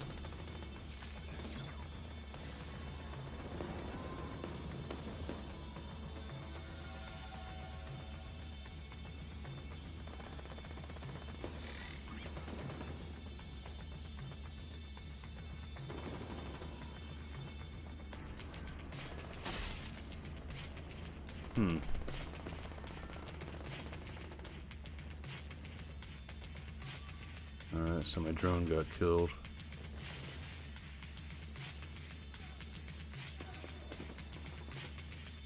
I don't mind that they're killing the medics. The medics actually will revive the enemies in this game too, so you gotta be careful of them.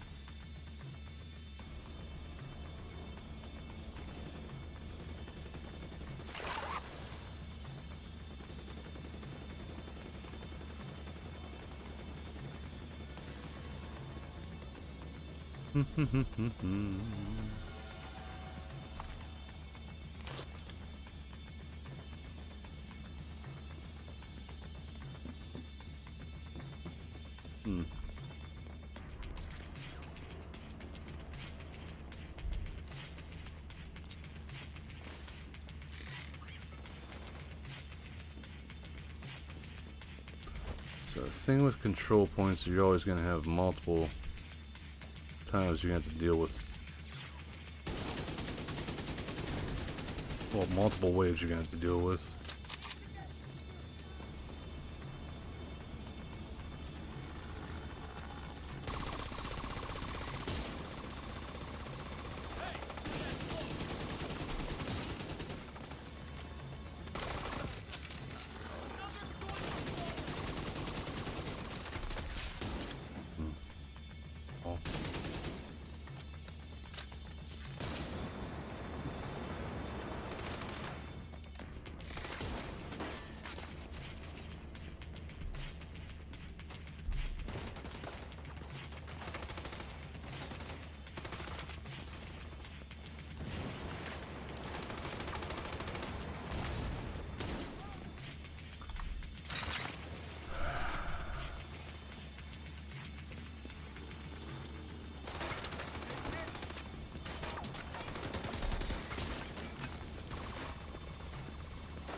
Oh lordy, they're coming.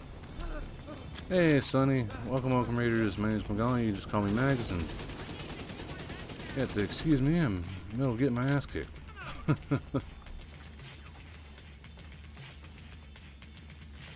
How you doing? I'll give you a shout out here once I get a bit of clearance to do so.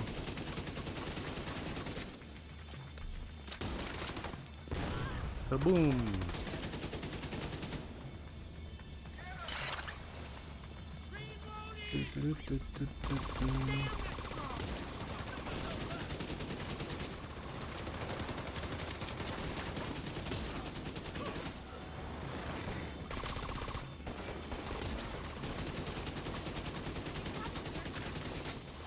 That propane tank.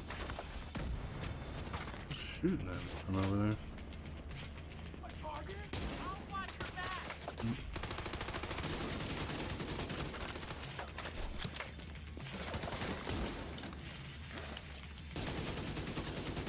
Nah, couldn't get enough shots.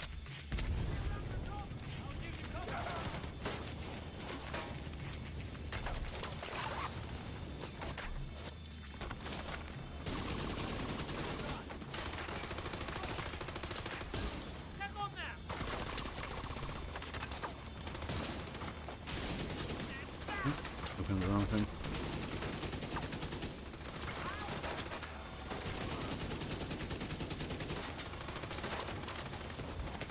No. Love the fire just going right through the wall.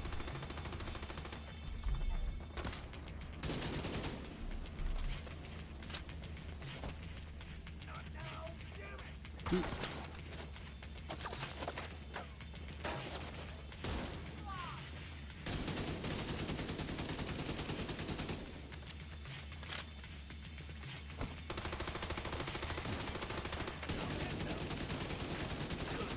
There we go. Yeah, the old hearing double because you're lurking. Gotta love it.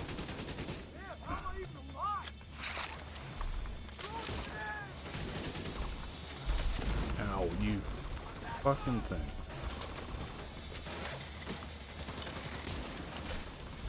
Okay.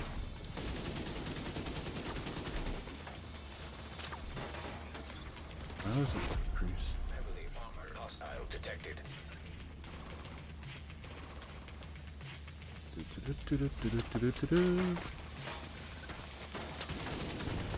No to you.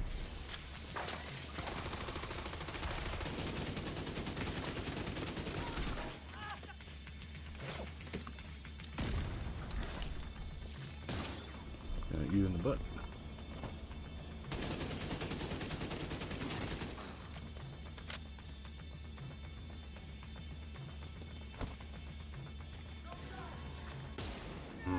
Too late.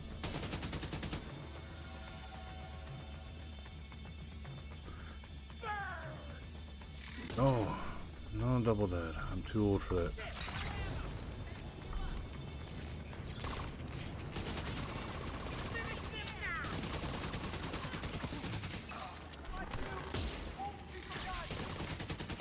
Oh, he's got special ammo.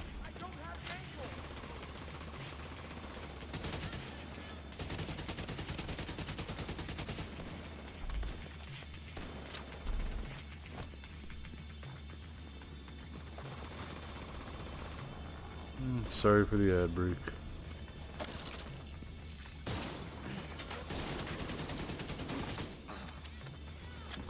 Yeah, I went down just in time for the damn thing to stop being unnamed.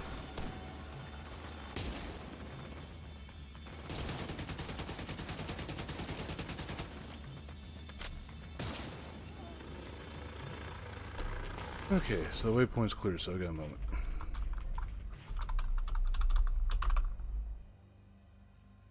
Up. What? How did I forget that I had added this command? I was trying to add a command thinking I didn't have a command for you already. Hell yeah! Spam the snide command, please! Yes! Nah. How did I miss?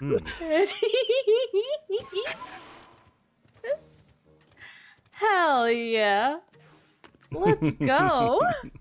I'm smarter than me. Hey, everybody starts off I already had it somewhere. in chat. you might not notice. But I'm doing okay-ish. I Missed me being a bit ragey earlier. Might have to disappear later. You can't. You're not allowed to delete my command, sir. I'm very done with the campaign. I am actually just doing shit to grind gear for a little bit. Yeah, I was getting pissed off with this point. Hostiles guarding location nearby. I actually died several times trying to take this place.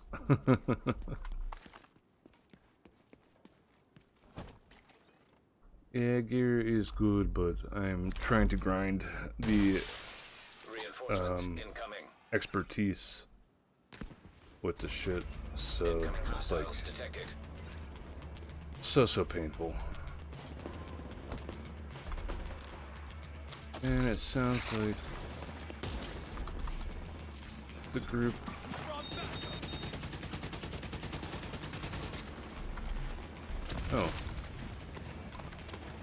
I didn't notice that guy until like the very last second, until I heard the beep beep beep and explode. There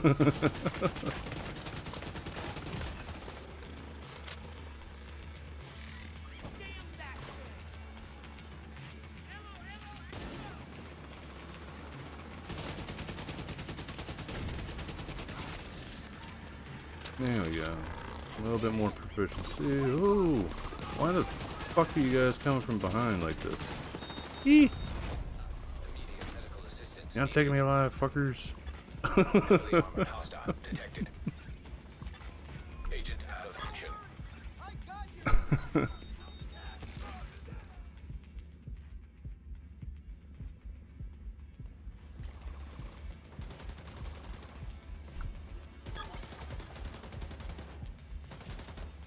Doesn't help that these guys are so fucking useless for the fight.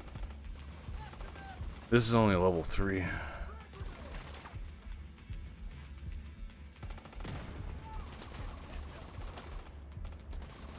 Let's see if it survives long enough to actually help me get up.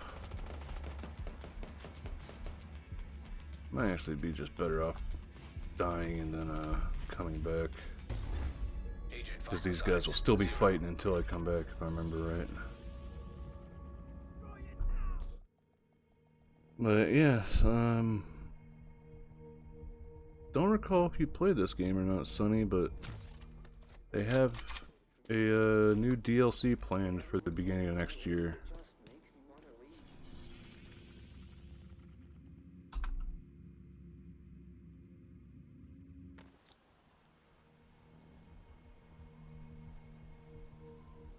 With how things are going, like with this most recent manhunt, it seems like things are definitely getting more spicy. Okay, where's our enemies? There they are. Hopefully I don't get like 32 rushers out of nowhere again.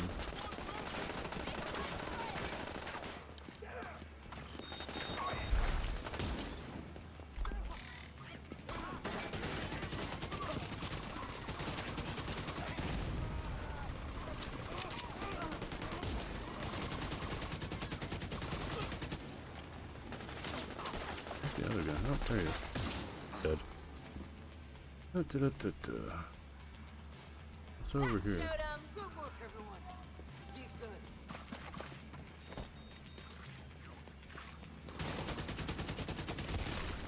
You cocksucker. Am I just not seeing those guys pop up on the map at all?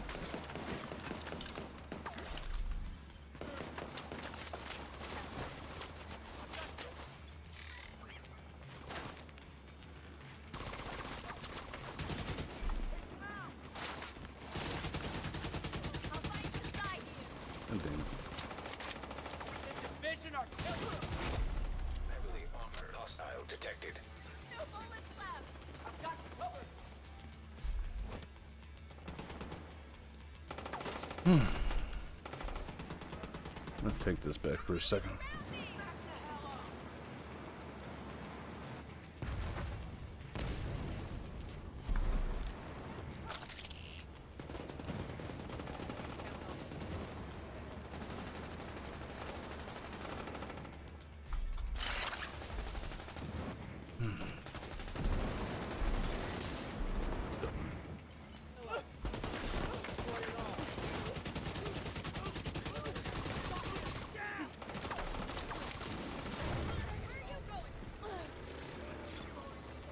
That was the enemy leader?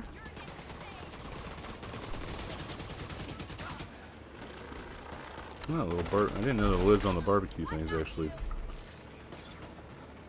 flop up. And then whatever the hell this group is.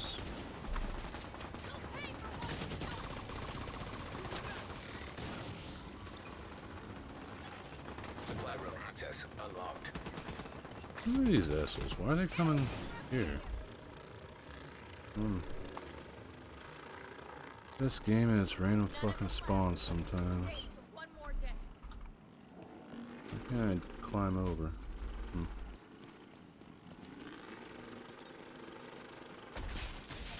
Okay, so I at least got this done. Hostiles guarding location nearby. Boop, boop, boop, boop. Aerial nope, screw that. That takes way too much work. Yeah. I got this earlier. Why the hell did it get recaptured so fast? That's Bolsheviks.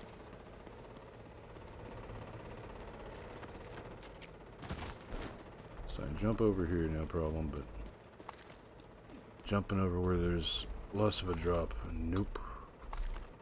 Swag pack. I wish I would have gotten this done whenever it was tier 4 still. Maybe it's because it's an invasion zone. And that's probably why it keeps recapturing it over and over and over again throughout the day after I log out. Frustrating.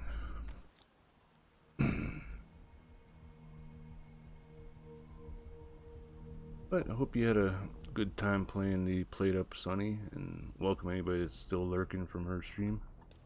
I always welcome here's Sunny Good Bean.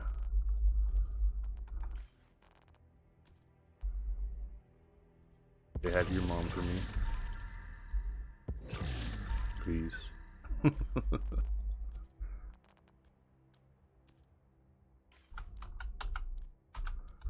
None of those I'm working on. But, I have so many rigor mat. Weird. Up and in.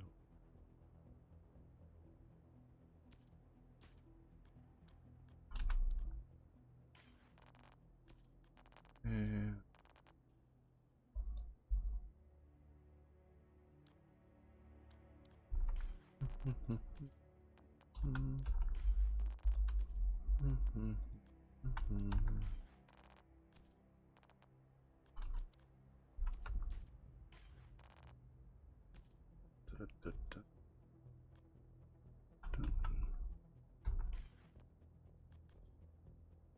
No.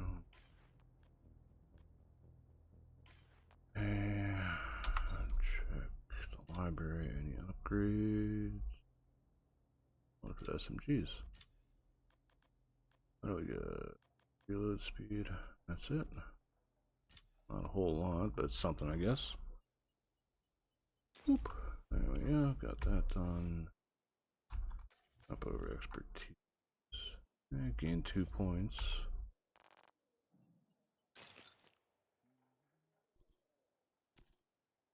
That's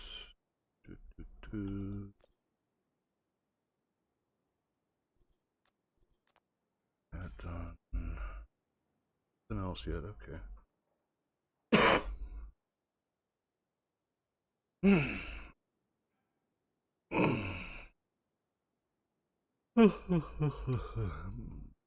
Doesn't seem to matter too much with the damn bonus health. Let's see here, so almost level 5 on that, closing on 8 with that.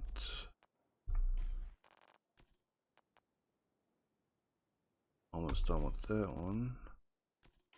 That's already maxed it. Almost done with that one as well.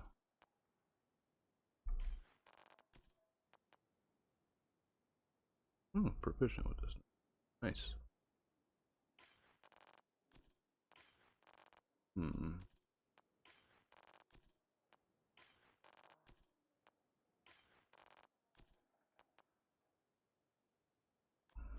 Go with that.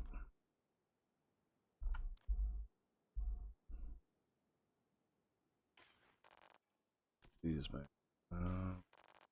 this one, man. I got a dust mask.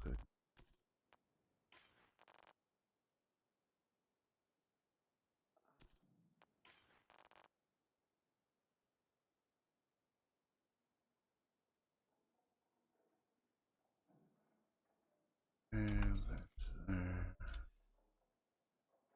Not good enough. Okay.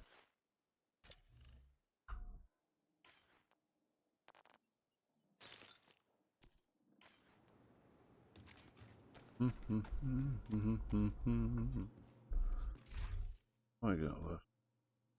State 4. Manning National Zoo. I hate doing that one. Destroy ammo pack on normal or higher. I could probably run that pretty fast on normal.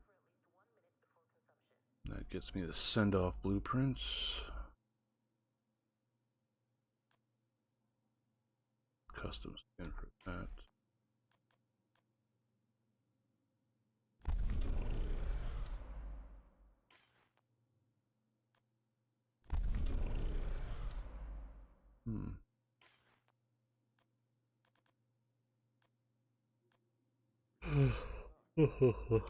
Got tired of working on this one. I know I'm on stage 5 of that one.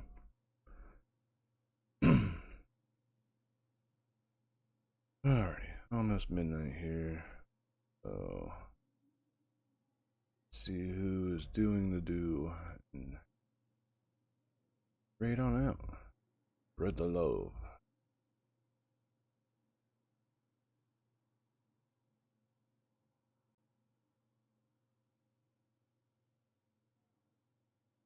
There we go. Annie Banana.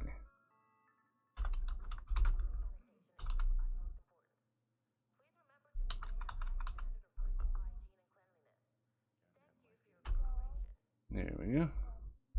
So, raid sub for those that are subscribed.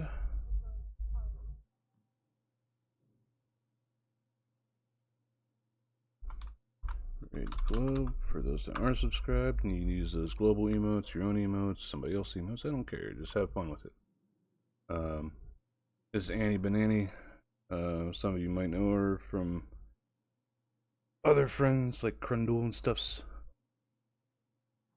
Time for me to sleep.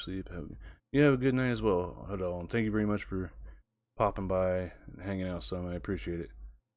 But you guys all take care of yourselves. Have a good weekend. And hopefully I don't feel lazy next Monday here and actually get back on the Monday, Wednesday, Friday grind. But yeah. You guys take care. And until next time. Bye.